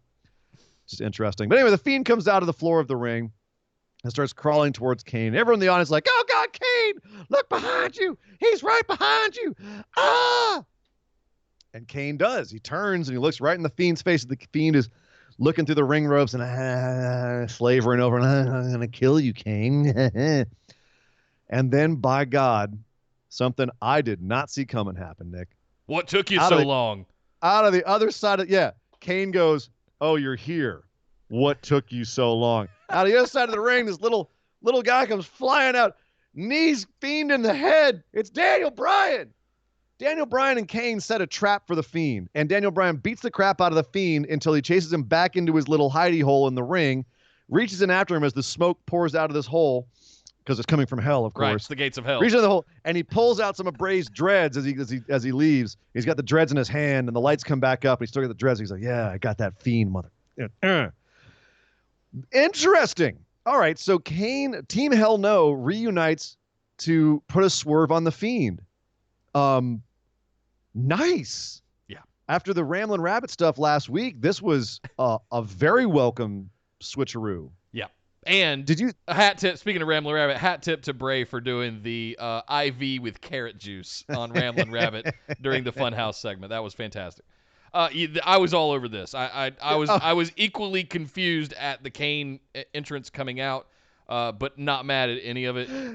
Jonathan Sprague is in the chat. He mentioned whose glasses were those?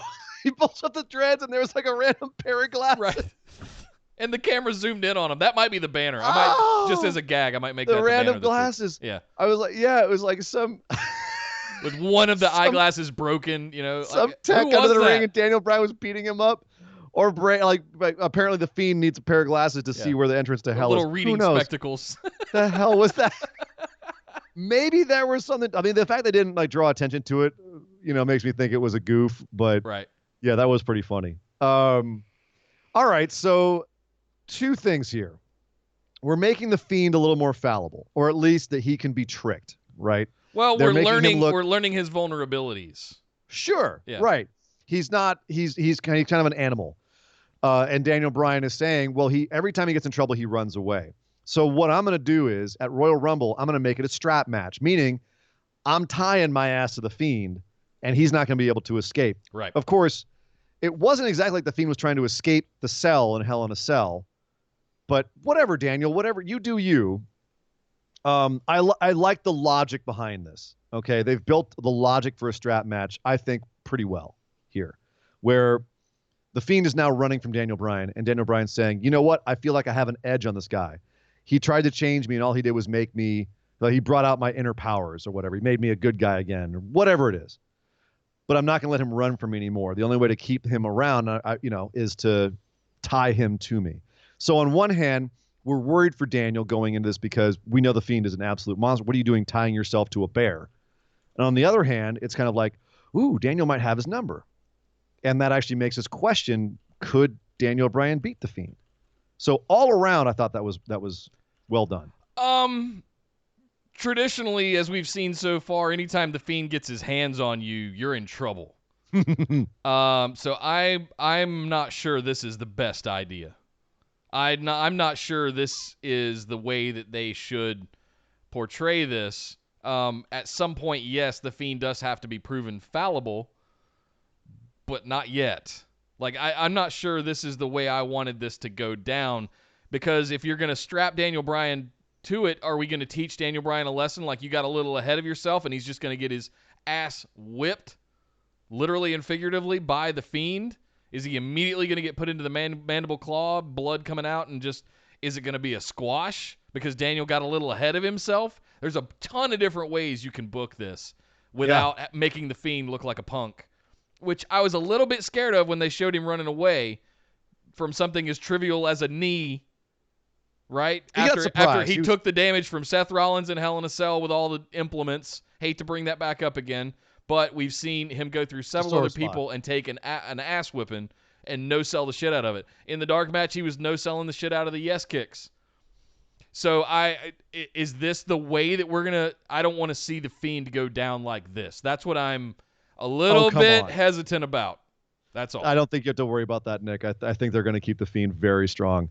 So, yeah, I just like how they're building this. This week, I think they got back on track. Yeah. Is all I'm saying.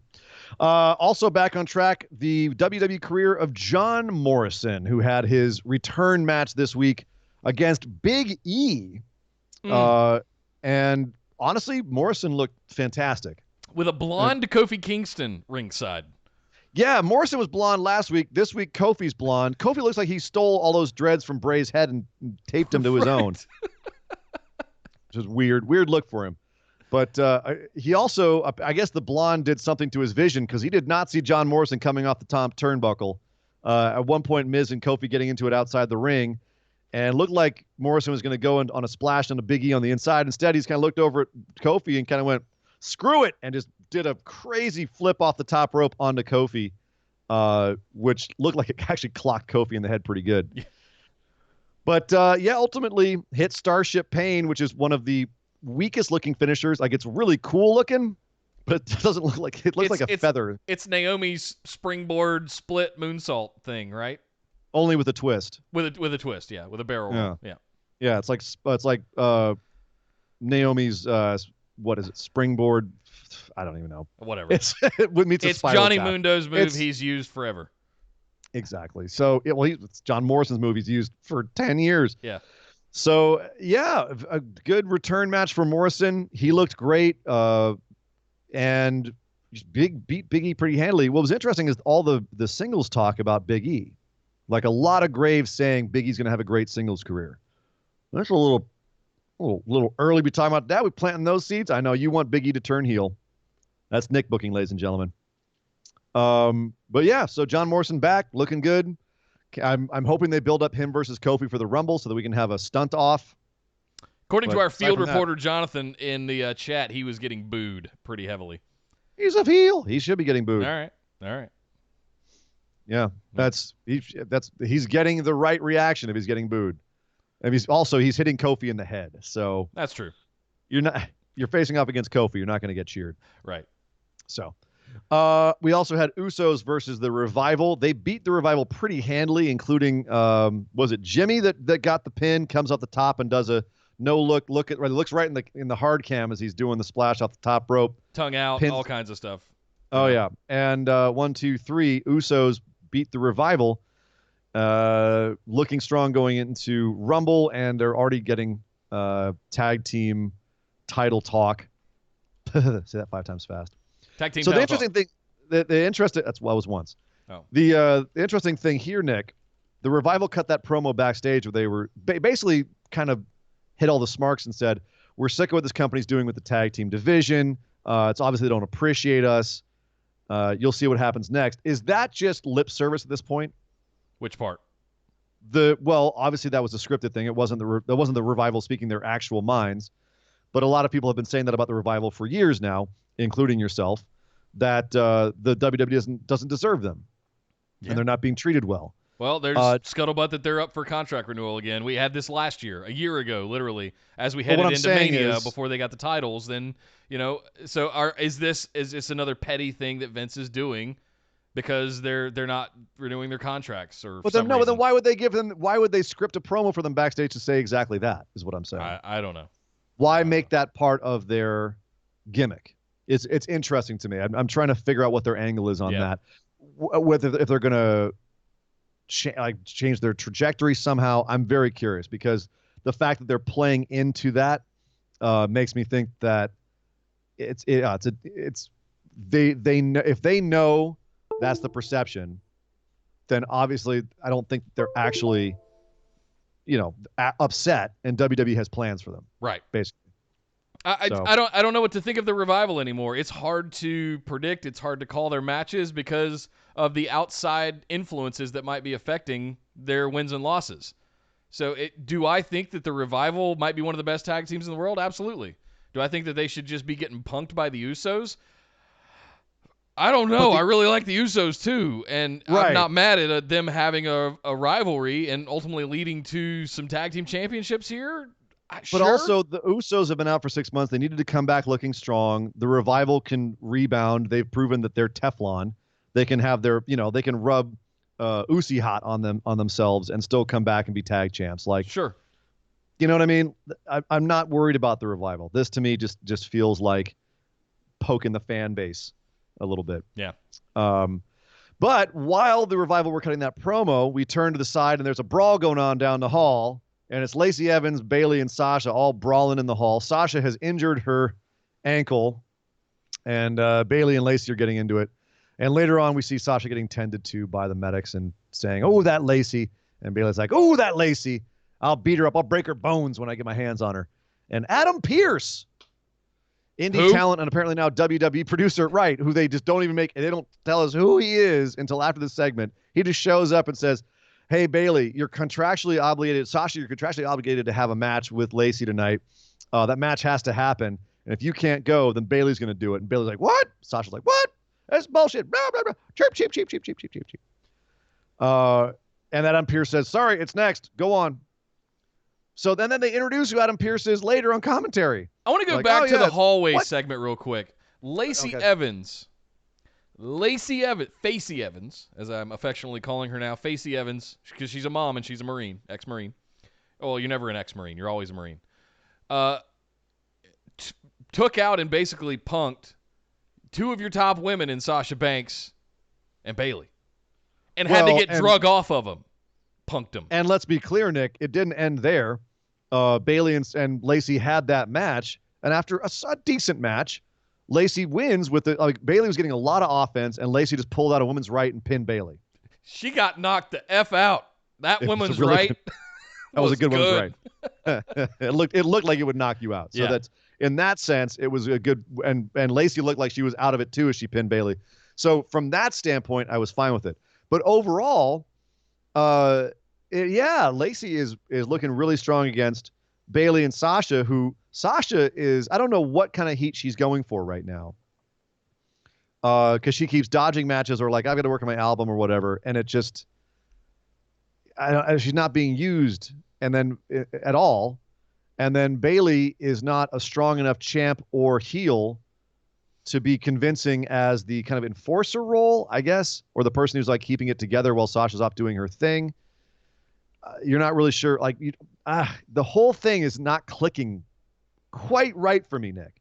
And the sad part about this is that they went all in on this for Bayley, and it's not. None of it has worked, and they're gonna take that title off of her and put it on Lacey Evans, and then what? Now, and then right now, what? I kind of feel like they should. Absolutely, like they should. And then have Sasha come back and be like, okay, all I'm of take this it will have seriously. been with Lacey will have been for naught.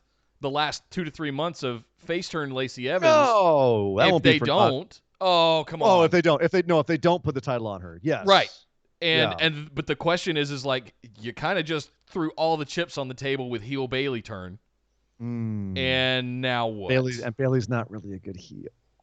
And you kind of got rid of all of her hugs and Bayley buddies and all of that. We talked about this, I feel like 6 months ago, 4, 5, 6 months ago when they first did it. And we loved the way that they did it, but I remember specifically saying, yeah, that's a commitment. Yeah. It better work. Well, what else? What's funny is I don't feel like heel Sami Zayn hit his stride until a year and a half after he turned.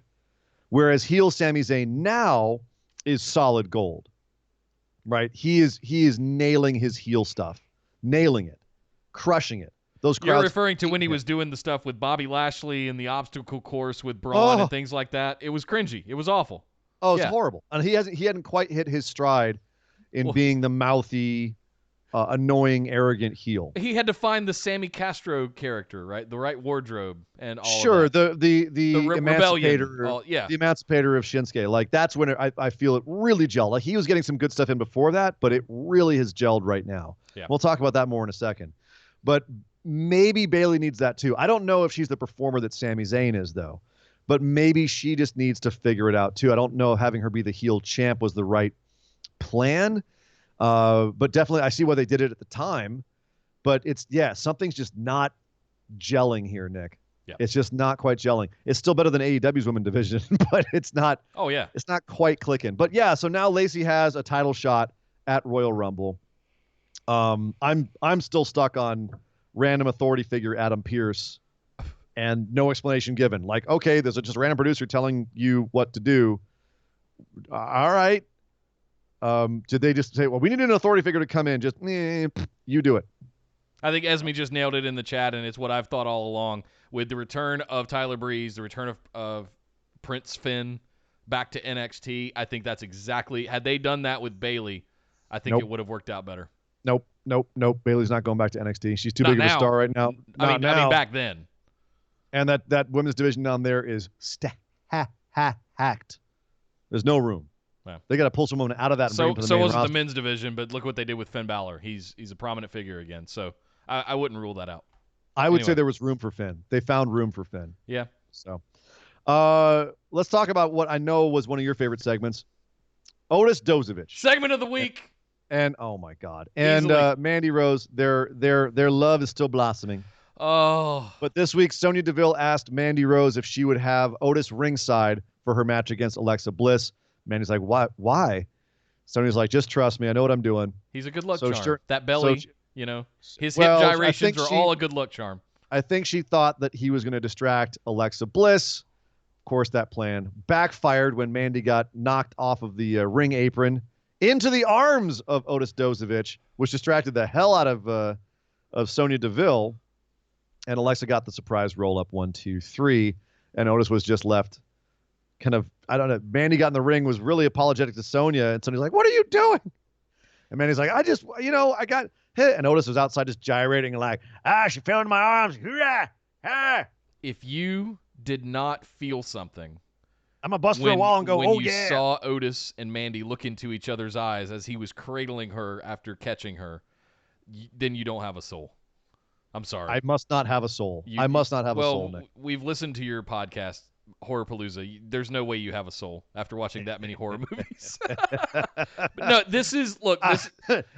the difference between this and what's going on with Lana and Lashley and Rusev. This is pure and organic, and it hits you right where in the feels. That is trash TV dog shit. And the catch was awesome. The looks are awesome. The interplay between the two of them is genuine and real and organic, and it just makes you buy in. You have to cheer for him. You have to cheer for Otis specifically. You know, the underdog football player that just trying to get the girl, and just all of that. You know, that's the way I look at this, and that's why it has my heart and my attention. And it's interesting. Jonathan, who was there, just said in the chat, it was slow during the match. No one knew who to root for. And I wonder if this is more of a TV storyline and TV thing. It doesn't play as well live. It's for the meme. It's for the YouTubes. You know, that's what it's for. It's not for the live audience. Yeah, well, obviously. Yeah. It's barely for this audience. I think it's cute. I'm not as over the moon about it as you are. There's been segments that I've been like, that's pretty adorable. And Otis, of course, is a great performer. Oh, yeah. I'm curious where they're going with this. It's definitely, as you said, it's unlike anything else like that they've done. Beauty and the Beast kind of storyline. I haven't seen one of these in a long time. So I'm curious where they're going. I don't know if it's got enough water to hold all these performers in it. That's a lot of people circling this one little tidbit. But I think they've accidentally stumbled into it. And they're just kind of going with it, kind of like the Kofi Mania stuff. Otis and Mandy have been running this program on Twitter since NXT. Oh yeah, and it finally bit. Someone finally bit on it. Somebody finally it caught their attention, and it's just steer the ship into it and let it happen. I think Vince finally saw them next to each other and went, ha ha ha! I get it now. Yeah. So, all right. So let's talk more about Sami Zayn, specifically the fact that Elias was well. Let's start with the top here. Braun Strowman backstage saying, "I beat Nakamura twice. I want my Intercontinental Championship match next week after Royal Rumble. Don't care. Want the match." Elias is out singing a song to the Greensboro crowd, and Sami Zayn, Nakamura, and Cesaro interrupt him and say, "Elias, shut up. We have to respond to Braun Strowman, and that is that you're never getting that match. Screw you, pal. F you. Oh, by the way, Elias, F you too." And Elias goes, "No, you know what? F you. I'm going to sing a song about you guys." And he starts mocking them. And they all come down and beat the crap out of Elias. But, of course, while Elias is getting beat down, out comes Braun Strowman for the save. He stands tall, tosses everyone aside, including Sami Zayn and Shinsuke Nakamura.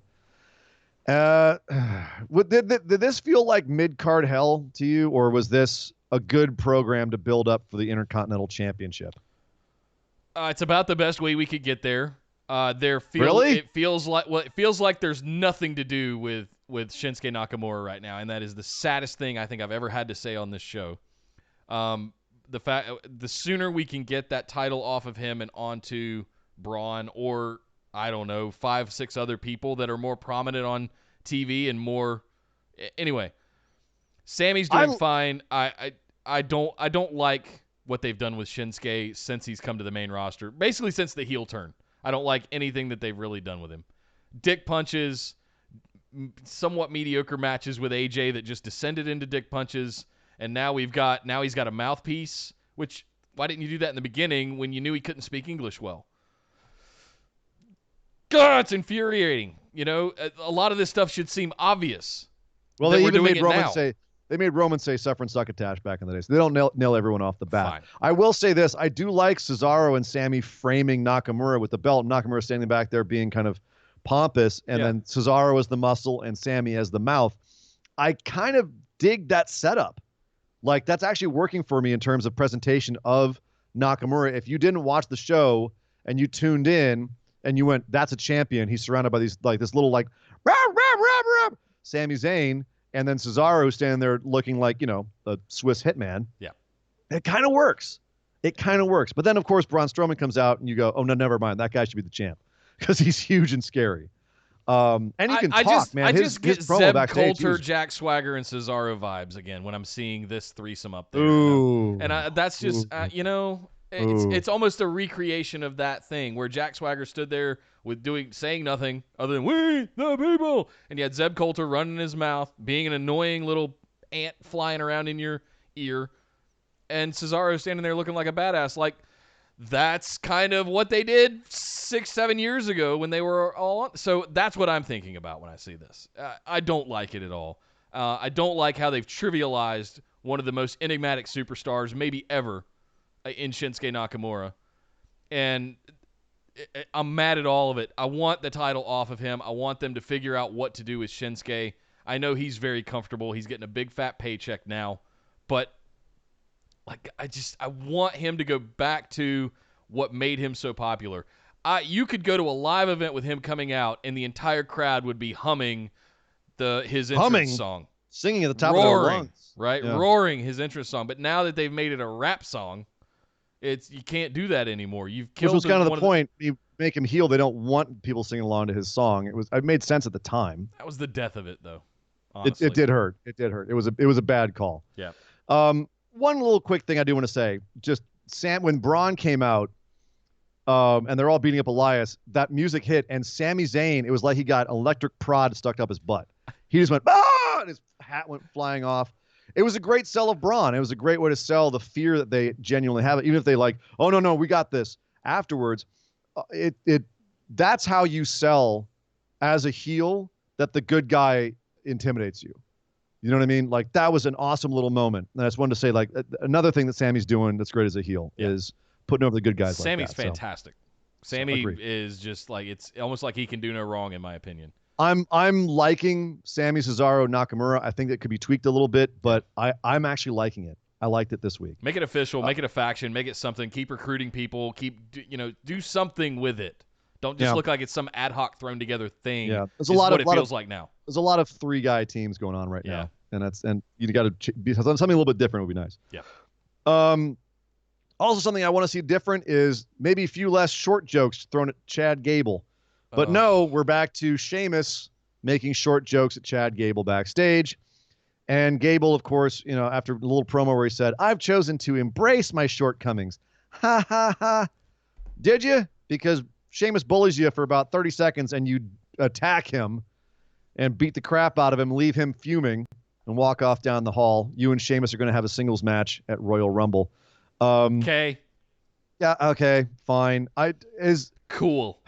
This is how we're bringing back Sheamus. It's kind of an ignominious return for Sheamus, isn't it? Yeah. Like, you're coming back and you're making short jokes on Shorty Gable, which I still refuse to say actually about him when I'm talking about him. Only when I'm talking about the fact that it sucks will I reference that. Or are they trying to put over Gable here? Is this another, like, kind of what they did with Corbin, where they're trying to get Gable over? And if so, will it work? I mean, they had him over with American Alpha. It was done. It wrote itself. Yeah, but they've got to turn somehow. Yeah. And instead, we're getting Shorty Gable fighting the tall guys who, I don't know. I just don't care. I don't like it. I'm beyond not caring about it. I don't like it. No, I've gone from I don't like it to I look at my phone for 5 minutes. It's next, move on. And it's sad because Sheamus is awesome, and Chad Gable is awesome, and their match will probably be. They both now feel somewhat trivialized with this segment because of the way that they've, taken Gable down to Shorty G in basketball gear and sneakers, a legit wrestler that used to be in a singlet and he wore like laced up big boots and just he looked like the next coming of Kurt Angle. They're trying to WWE character him, gimmick him. You know what I mean? Stupid. But you know what? He needed something to connect him to the crowd. I understand why they did that. We talked about it before, where Vince does that to try and make you connect with the crowd and give you like just an iconography to people. You come out and people go, I know what he is. I know who he is. Okay. in that sense, it makes sense. I just hate the one that they picked. The Shorty G thing is atrocious. I'm hoping that he and Sheamus go out and just have a baller match, and we can, try and ignore all the other stuff. It will probably be on the pre-show. You are correct. So, Nick, that was SmackDown, and the week of wrestling, and what a week it was. Yes, Nick. it was. It was. Whew. You got to sit and watch Raw with me and watch me eat. Watch me destroy Jersey Mike's. I did. Wildly hungover, and it was joyous. Yeah, it was joyous. Well, Ian, that's all of the graps for the week. But we always like to end. Thank you to our patron Sean Clark again. This is your segment, sir, with a moment of positivity. Yes. So, Ian, I'll let you go first this week. What made you happy in the world of professional wrestling this week? What was your one moment, if you had to pick one? Women's Rumble. I was going to go with Keith Lee becoming Angry Lee, but I got to say the Women's Rumble. And it was the moment when Shayna got in the ring, and I sat up, and I was like, oh, business has picked up. What do we have here? And just that kind of that grin I had on my face, I looked at everyone in the ring and Shayna, and the fact that there were of the 15 women in that ring, 10 of those were potential future absolute superstars, and the rest, the jury's still out, and they could absolutely still be. That's a crap ton of talent. And then they went and had the match, and it was fantastic. But that moment where I just went, damn, Shayna looks awesome. She feels awesome against all of them. She's a made woman. But then look at the rest of that talent. That moment, I just went, this is awesome. Props to NXT because I had seen that second after AEW. And I was still stewing over the women's division there, going, how can they improve? And just, my God, the depth of talent in NXT. So that was a moment where I just got a big old grin on my face and went, this is great. I'm happy for NXT. I'm happy for these women. I was super psyched for that match. Shayna's a made woman as far as I'm concerned. Yeah. I was very, very positive in that moment. There were, I agree with that one. That it wasn't going to be mine, but hearing you talk about it, and especially making the Rorschach reference earlier, and I'm not in here with all of you. You're all in here with me. And when you said that earlier, I just went, oh yeah, okay, I get it now. Yeah, it's awesome. I think my moment of positivity for the week, even though it didn't end very well for them, was seeing Diamond Dallas Page wrestle again. Ooh, damn it, that's a good one. And there were a lot of. This one was hard for me to pick this week because pretty much top to freaking bottom, going all the way back last weekend to NXT UK Takeover Blackpool 2. Going all the way back, the entire week this week has been absolutely phenomenal. Good week. It has been a really, really good week. And knowing that we've got Rumble next weekend as well, it's going to be a phenomenal week of go-home shows, we hope, next week. So part of my moment of positivity is that what I said at the top of the show, holy smokes, we're in a different time period right now. It's like, I'm pinching myself, making sure I'm awake because I'm enjoying wrestling so much right now. Remember 2015 where you'd be lucky to get one good segment out of a week, and there was pretty much only 2 to 3 shows, maybe 4 you'd watch in a week, and now it's just nothing but it's all so much of it's good. There's so much out there that's good. It's insane. We're 2 weeks, almost 3 weeks into 2020, and it's like, is this real life? We've already got 4 match of the year contenders already. Wrestle Kingdom kicked it off, and just from Wrestle Kingdom to now, the last 2 weeks, just oh my God, wrestling's everywhere. But yes, seeing DDP wrestle again was the one that I picked for this week, regardless of what happened in the match or how he got there. Seeing that dude do a top rope spot to the outside of the ring in his 60s, the entire crowd coming out with the diamond cutter, just huge pop for me. And it was one of those where I was just like, I don't know whether I'm emotional right now or not, but this is awesome. Oh, this is amazing. Talk amongst yourselves. No. Yep. Seeing DDP was fantastic. Agreed. And we did just order DDP yoga, by the way. I'll let you guys know what we think. Because he's in such good shape. Right, because I'm no, not because he's in good shape. All the stories that you hear about. He looks right? so good. I've got to And seeing him come out and The stories with Scott Hall, several other folks that you see out on the internets and stuff like that about how it's changed their lives. And look, me sitting down next to you watching Raw, eating a giant, housing, not just eating. I destroyed a giant Jersey Mike sandwich, and I do that pretty regularly. And I'm starting to look at myself. You destroyed it. You destroyed a big one in the time it took me to eat half of my small one. Right. That's yeah. So I'm in my 40s now. Like, just shit's starting to slow down. Like, it's one of those things where phrasing, Nick, phrasing. Yeah. So Lord. we're gonna try and do some yoga. I'm pretty broken when it comes to doing like exercise. But doing some things like this I've been inspired. So yes, let's hit up DDP and see if some sponsorship can happen for the show here. Absolutely, man. We'll see if we can get an affiliate code or something. But yes, there you go, Sean, and the rest of the phenomenal ones. Those are our moments of positivity. Please be sure to send us a tweet or post in the group. Let us know what your moment of positivity was. But we're not done just yet. We've got just enough time for our other news lightning round. Beep beep beep beep beep beep beep. All right, of course, starting off with the ratings news, AEW continues to dominate NXT. It doubled NXT in the 18 to 49 demo, 0.51 to 0.26. Good Lord. They were only up about 90,000 in terms of ratings, total viewers. AEW, they're up 240,000 this week. Excuse me, I was looking at the average. 240,000, and AEW beat them by. Good Lord, 940,000. Just about 7,000 less than last week for AEW. 700,000, down 21,000 from last week for NXT. Wow. NXT still only winning in the over 50s demographic, just getting annihilated in the 18 to 49, which is bananas.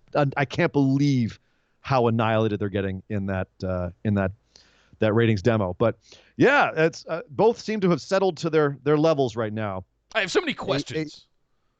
I want to know. We don't have to answer them all or speculate, but we got to go.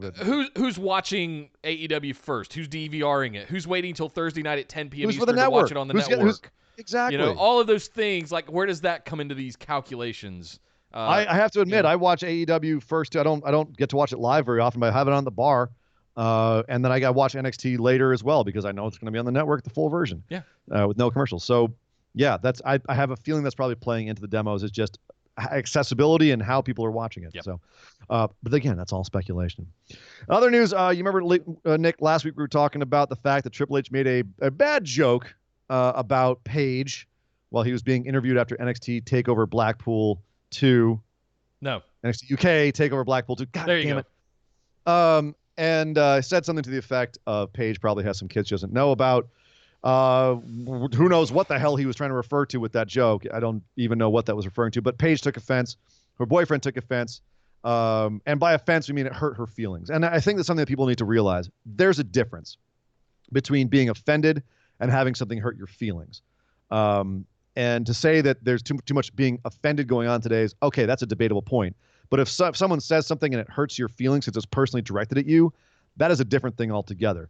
And we said last week the best thing that Triple H could do would be to own it, talk to Paige privately, and then put something out saying essentially, hey, everybody, I talked to Paige about this. I'm sorry if anyone else was offended by it.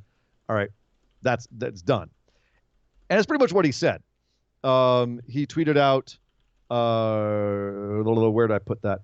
I've reached out to Paige to apologize.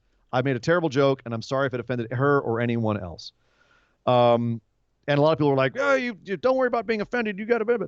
He said he's going to apologize. He has apologized to Paige, meaning he said he's sorry to her. And he's sorry if it offended anybody else, because no one else is going to have their feelings hurt by it, just Paige. Other people can be offended by it. Paige is the one who can have her feelings hurt. So he reached out to her. She responded by saying, obviously, I was a little bit perplexed, a little bit taken aback because he's someone I truly look up to. And he's always been very respectful. So I just feel like he kind of got caught up maybe in a joke. But I just don't think it was appropriate to joke about. I don't know. It's just something that I'm not going to continually keep talking about because I feel like people on the internet have done a pretty good job of that. So water under the bridge. He's apologized. She's pretty much accepted it. Everyone else let it go. It's between them.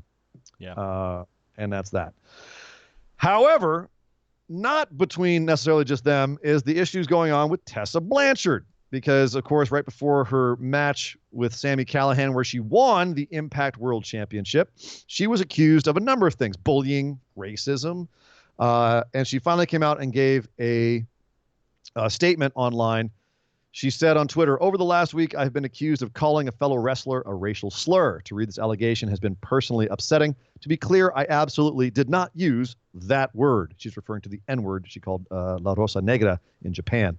That word is not in my vocabulary. That word is not in my heart. Racism is not in my heart. Yet I know many people have to deal with racism in a way I will never have to.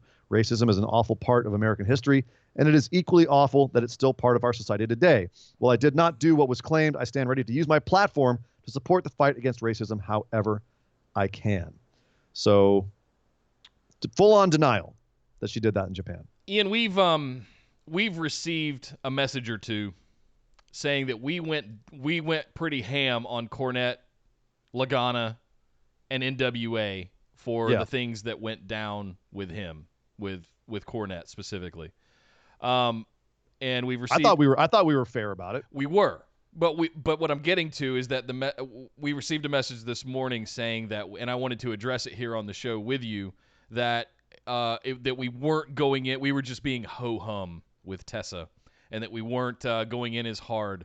And the thing I'd like to say about that is I can find a dozen videos on YouTube and the internets of Cornette using the N-word, Cornette MFing somebody, Cornette making fun of somebody's race, tearing somebody down.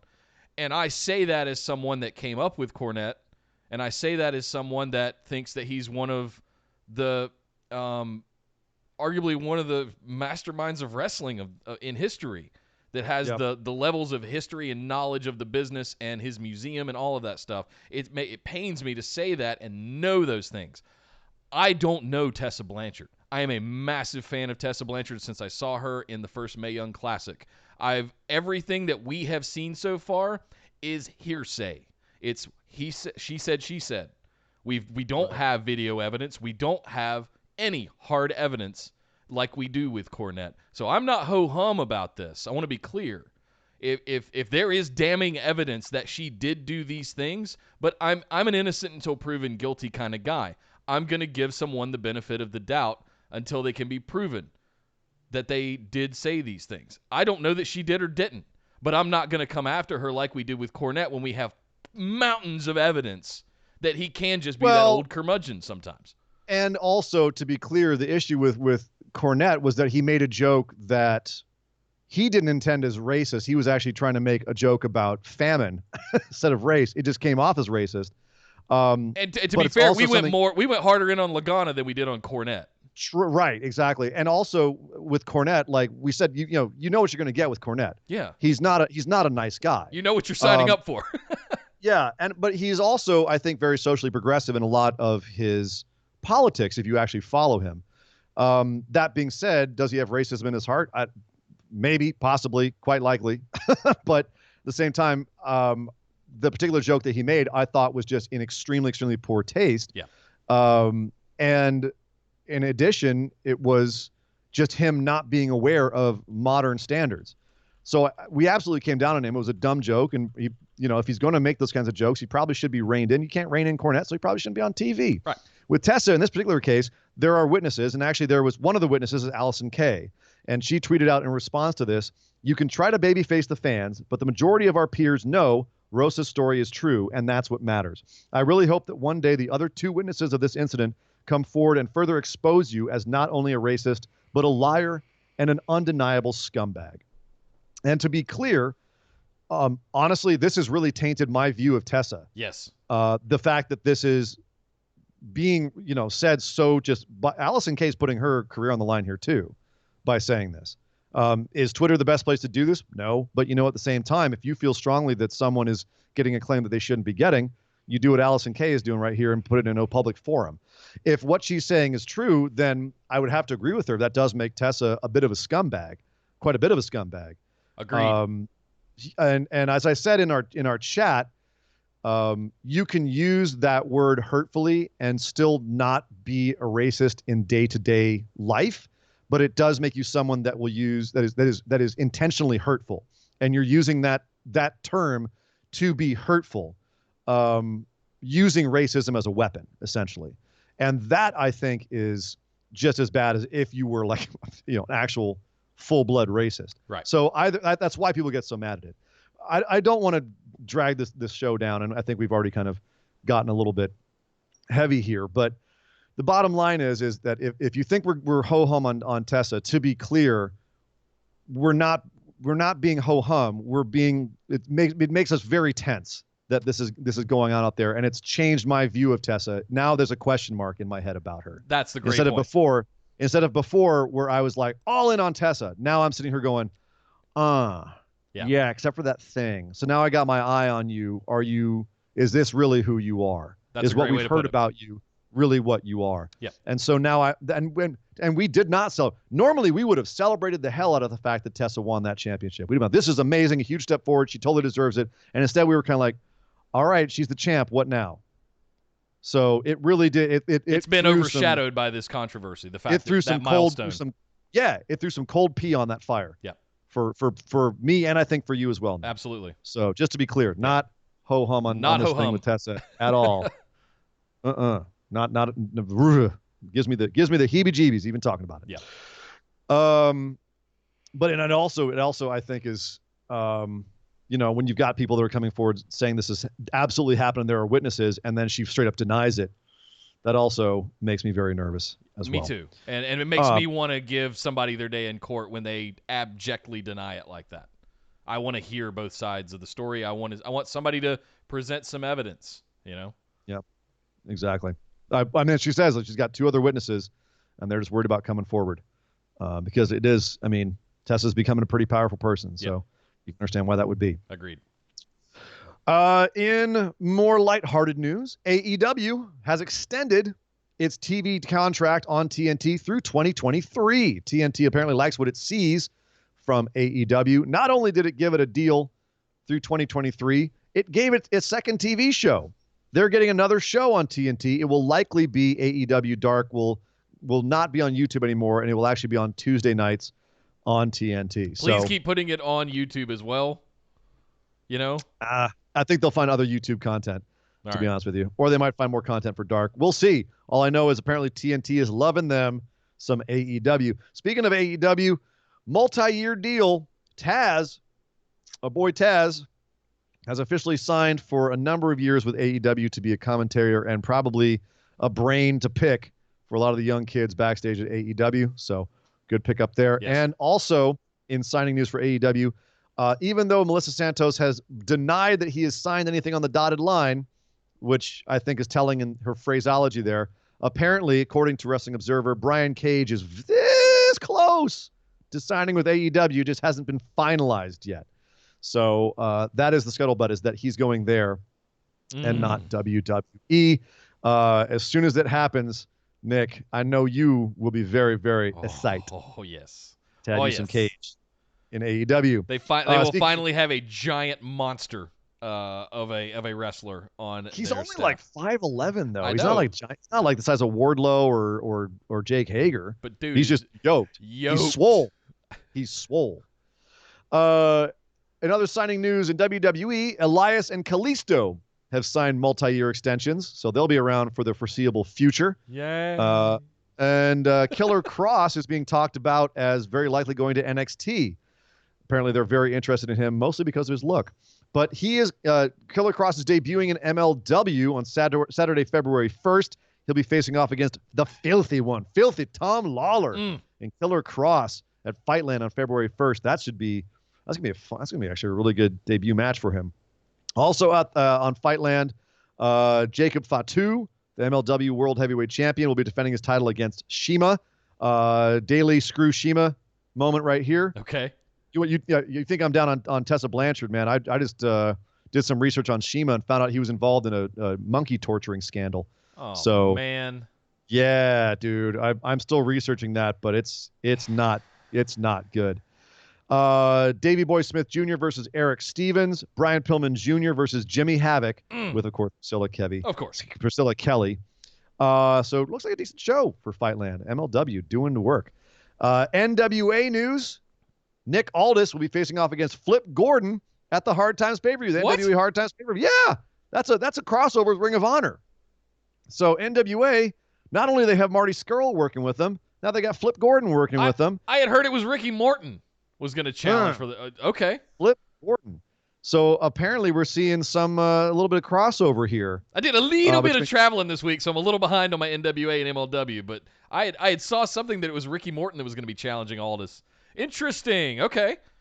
So it is, and Marty Scurll is now in charge of Ring of Honor, reaching out to other promotions. So far, it looks like he's got some stuff going with New Japan and Ring of Honor. So, or excuse me, and NWA. So, hello, Marty, doing the work. No kidding. Speaking of Impact, I don't know if you saw the RVD segment, Nick. I did. That his follow up to the pay-per-view, but RVD was lying in a bed covered in rose petals, and both of his girlfriends were nearly naked and got more naked as the segment went on. So they were covered only in whipped cream and a thong, and he was talking about how much he's living his best life. And you know what? Props to you, RVD. Just maybe don't put that segment on Twitch because you got banned. Yeah.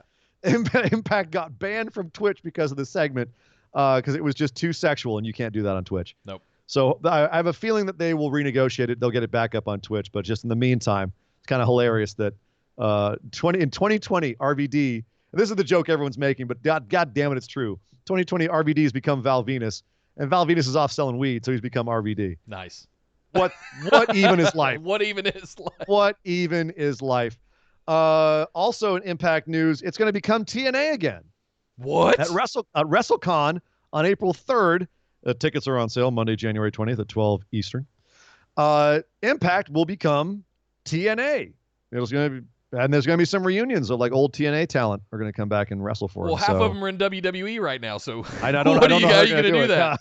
The weekend of announced WrestleMania as well, it appears. Right. They haven't announced anything yet, but that's very interesting. I love Blue Meanie tweeting out and saying, I still call it TNA. I find myself doing it from time to time as well. We've done it on the show. Yeah. Gilbert is retiring. He'll be retiring February 28th in Glen Burnie, Maryland, and his last match will be against James Ellsworth. Yes. All right then. All right. Fair enough. He had a good run, I guess. As you may recall, La Parka passed away earlier this week. Rest in peace, La Parka. But he wasn't the original La Parka. The original La Parka is currently wearing as L.A. Park, but he's announced that he will actually be retiring that name as well and working under a new name out of respect for the recently departed La Parka. So props, L.A. Park. Yeah. And finally, we mentioned earlier about Corey's podcast. Interesting this week. He got me. I had to talk about this because it was just too ironic. He said this week that WWE television is so bad that lately it makes him physically angry. He ripped into the romantic storyline involving Rusev, Lana, Lashley, and Liv Morgan. And he said, quote, "Last night I wasted 3 hours of my life enduring what was an insufferable television show. Raw was not all bad, but it left me with a really bad taste in my mouth. I watch Monday Night Raw from a very different perspective now. For many years, I called every minute of the action and was kind of stuck in the, quote, bubble. Whereas now I'm sitting on my couch in Pittsburgh next to my girlfriend and my dog, trying to enjoy Monday Night Raw as a fan. I don't watch it to pick it apart. Obviously, I watched it to talk about things on after the bell because that's what I get paid to do. But man, oh man, last night was tough. It made me physically angry. What really set me off was the Lana Rusev and Bobby Lashley segment. It's not their fault, the talent, but the shows as a whole have just been lacking, and this segment has really set me off because I noticed they went to a wide shot in the middle of a match in this heated rivalry that has been brewing for months and months in a small eternity, and the entire crowd was silent." I wonder if you watched Smackdown this week. Yeah. I thoroughly enjoyed Raw this week, Corey. Yeah, it was complete apathy. It feels like it's a little bit of like poking the smarks. Like, yeah, it was sucked. Yeah, Corey's right. He's right. Yeah, Corey's right. Yeah, Raw sucks. Lana Lashley. That's what it feels like to me. It's just like it's feeding the trolls. You know, it's doing all of that. It's teeing it up for them to go out and, you know, spread the vitriol even more and just make people watch more Lana Lashley videos on YouTube because that's the goal. That's the end game, and what's that's so bad all about part it, of the Corey? scheme. Let me go look. I wish I could take that at face value, but not in this business, and not from Corey Graves. Right. And that is the news, Nick. Thank you very much, Sir Ian Dangerous, and thank you guys for joining us today on another action-packed episode of the Busted Wide Open podcast. And special shout-out to everybody that hung out with us today in the live chat over on YouTube. Yes. Hey, you know, there's a little bit of scuttlebutt out there that we might have a YouTube channel. We have a YouTube channel. I wanted to clarify that right now that yes, in fact, we do have a YouTube channel. We are Nice. we live stream every show we do to YouTube now. Did you guys know this? My If you're goodness. listening on the audio podcast, maybe we hadn't made it clear, and I apologize for that. But yeah, we've got a really awesome YouTube channel. You should come over and subscribe at youtube.com/bustedwideopen. And hey, as a one-up, make sure you hit that little notification bell because you'll get little alerts on your phone anytime we put up new videos or we go live every Tuesday at 8 p.m. Eastern and every Saturday at 3 p.m. Eastern. But hey, don't go anywhere. For those of you that are already here and those of you that may be listening to this later, we also do a patron mailbag episode, which, if you remember, used to be the listener questions segment at the end of the show. We've created its own series now.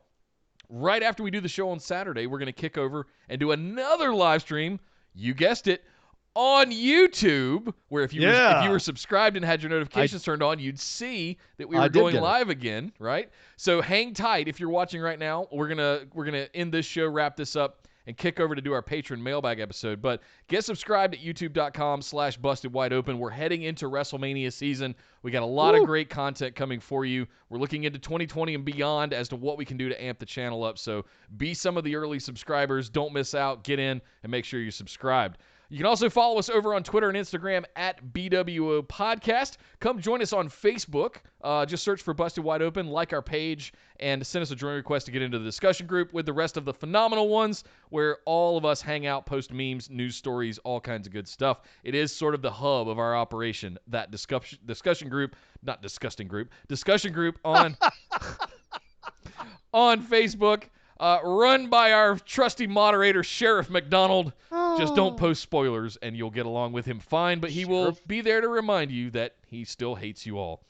Hat tip to the sheriff. Hat tip to the sheriff. Hat tip to the sheriff. Pinned to the top of that and our other social media profiles, you'll find links to our Discord server. You can also find it in the links below if you're watching here on YouTube or listening on orbitaljigsaw.com. You can find links to our Discord community where we have live chats constantly going all throughout the week for every single show and every pay-per-view, dedicated channels for each, but make sure you get into our Discord community. Lots of new people showed up this week. Welcome to all of you that did. Thank you for joining us. And again, as we get into WrestleMania season, these shows are going to become more lively. These the pay-per-views we're going to have more meaning, all kinds of good stuff. We discuss all of it over in Discord. Last and certainly not least, the reason we do this show, or the reason we do the next show, I should say, but we do this show, but really we do this show too, is for our patrons. Patreon.com/BWO is the best way to support the show. And thank you to everybody that gives your hard-earned dollars every single month for us to do our bonus episodes, put up our show notes. All of those rewards are available to you guys exclusively over at patreon.com/BWO. And you want to get in on that because we're doing our next iteration, our next round, our next chapter of our Patrons Pick'ems Challenge. And to do that, you got to be in at least the $5 tier. The value is at the $10 tier because you also get the bonus episode, but every single month, but that's the good stuff. To get into the Patron Pick'ems for Royal Rumble, go ahead and subscribe. It's going to be in January. Hit your $5 a month, and there you go. You'll be in and ready to make your Pick'ems and your confidence bets on Royal Rumble. So, man, that is where everything is. That is our housekeeping, I guess you should say. Yes, sir. But yeah, patreon.com/BWO. Thank you guys for all of your support as we move into 2020. But my name is Nick Howell. You can find me on Twitter at DataCenterDude. And I am Sir Ian Dangerous. You can find me on Twitter at Sir Ian Dangerous. But by God, would somebody stop the damn match?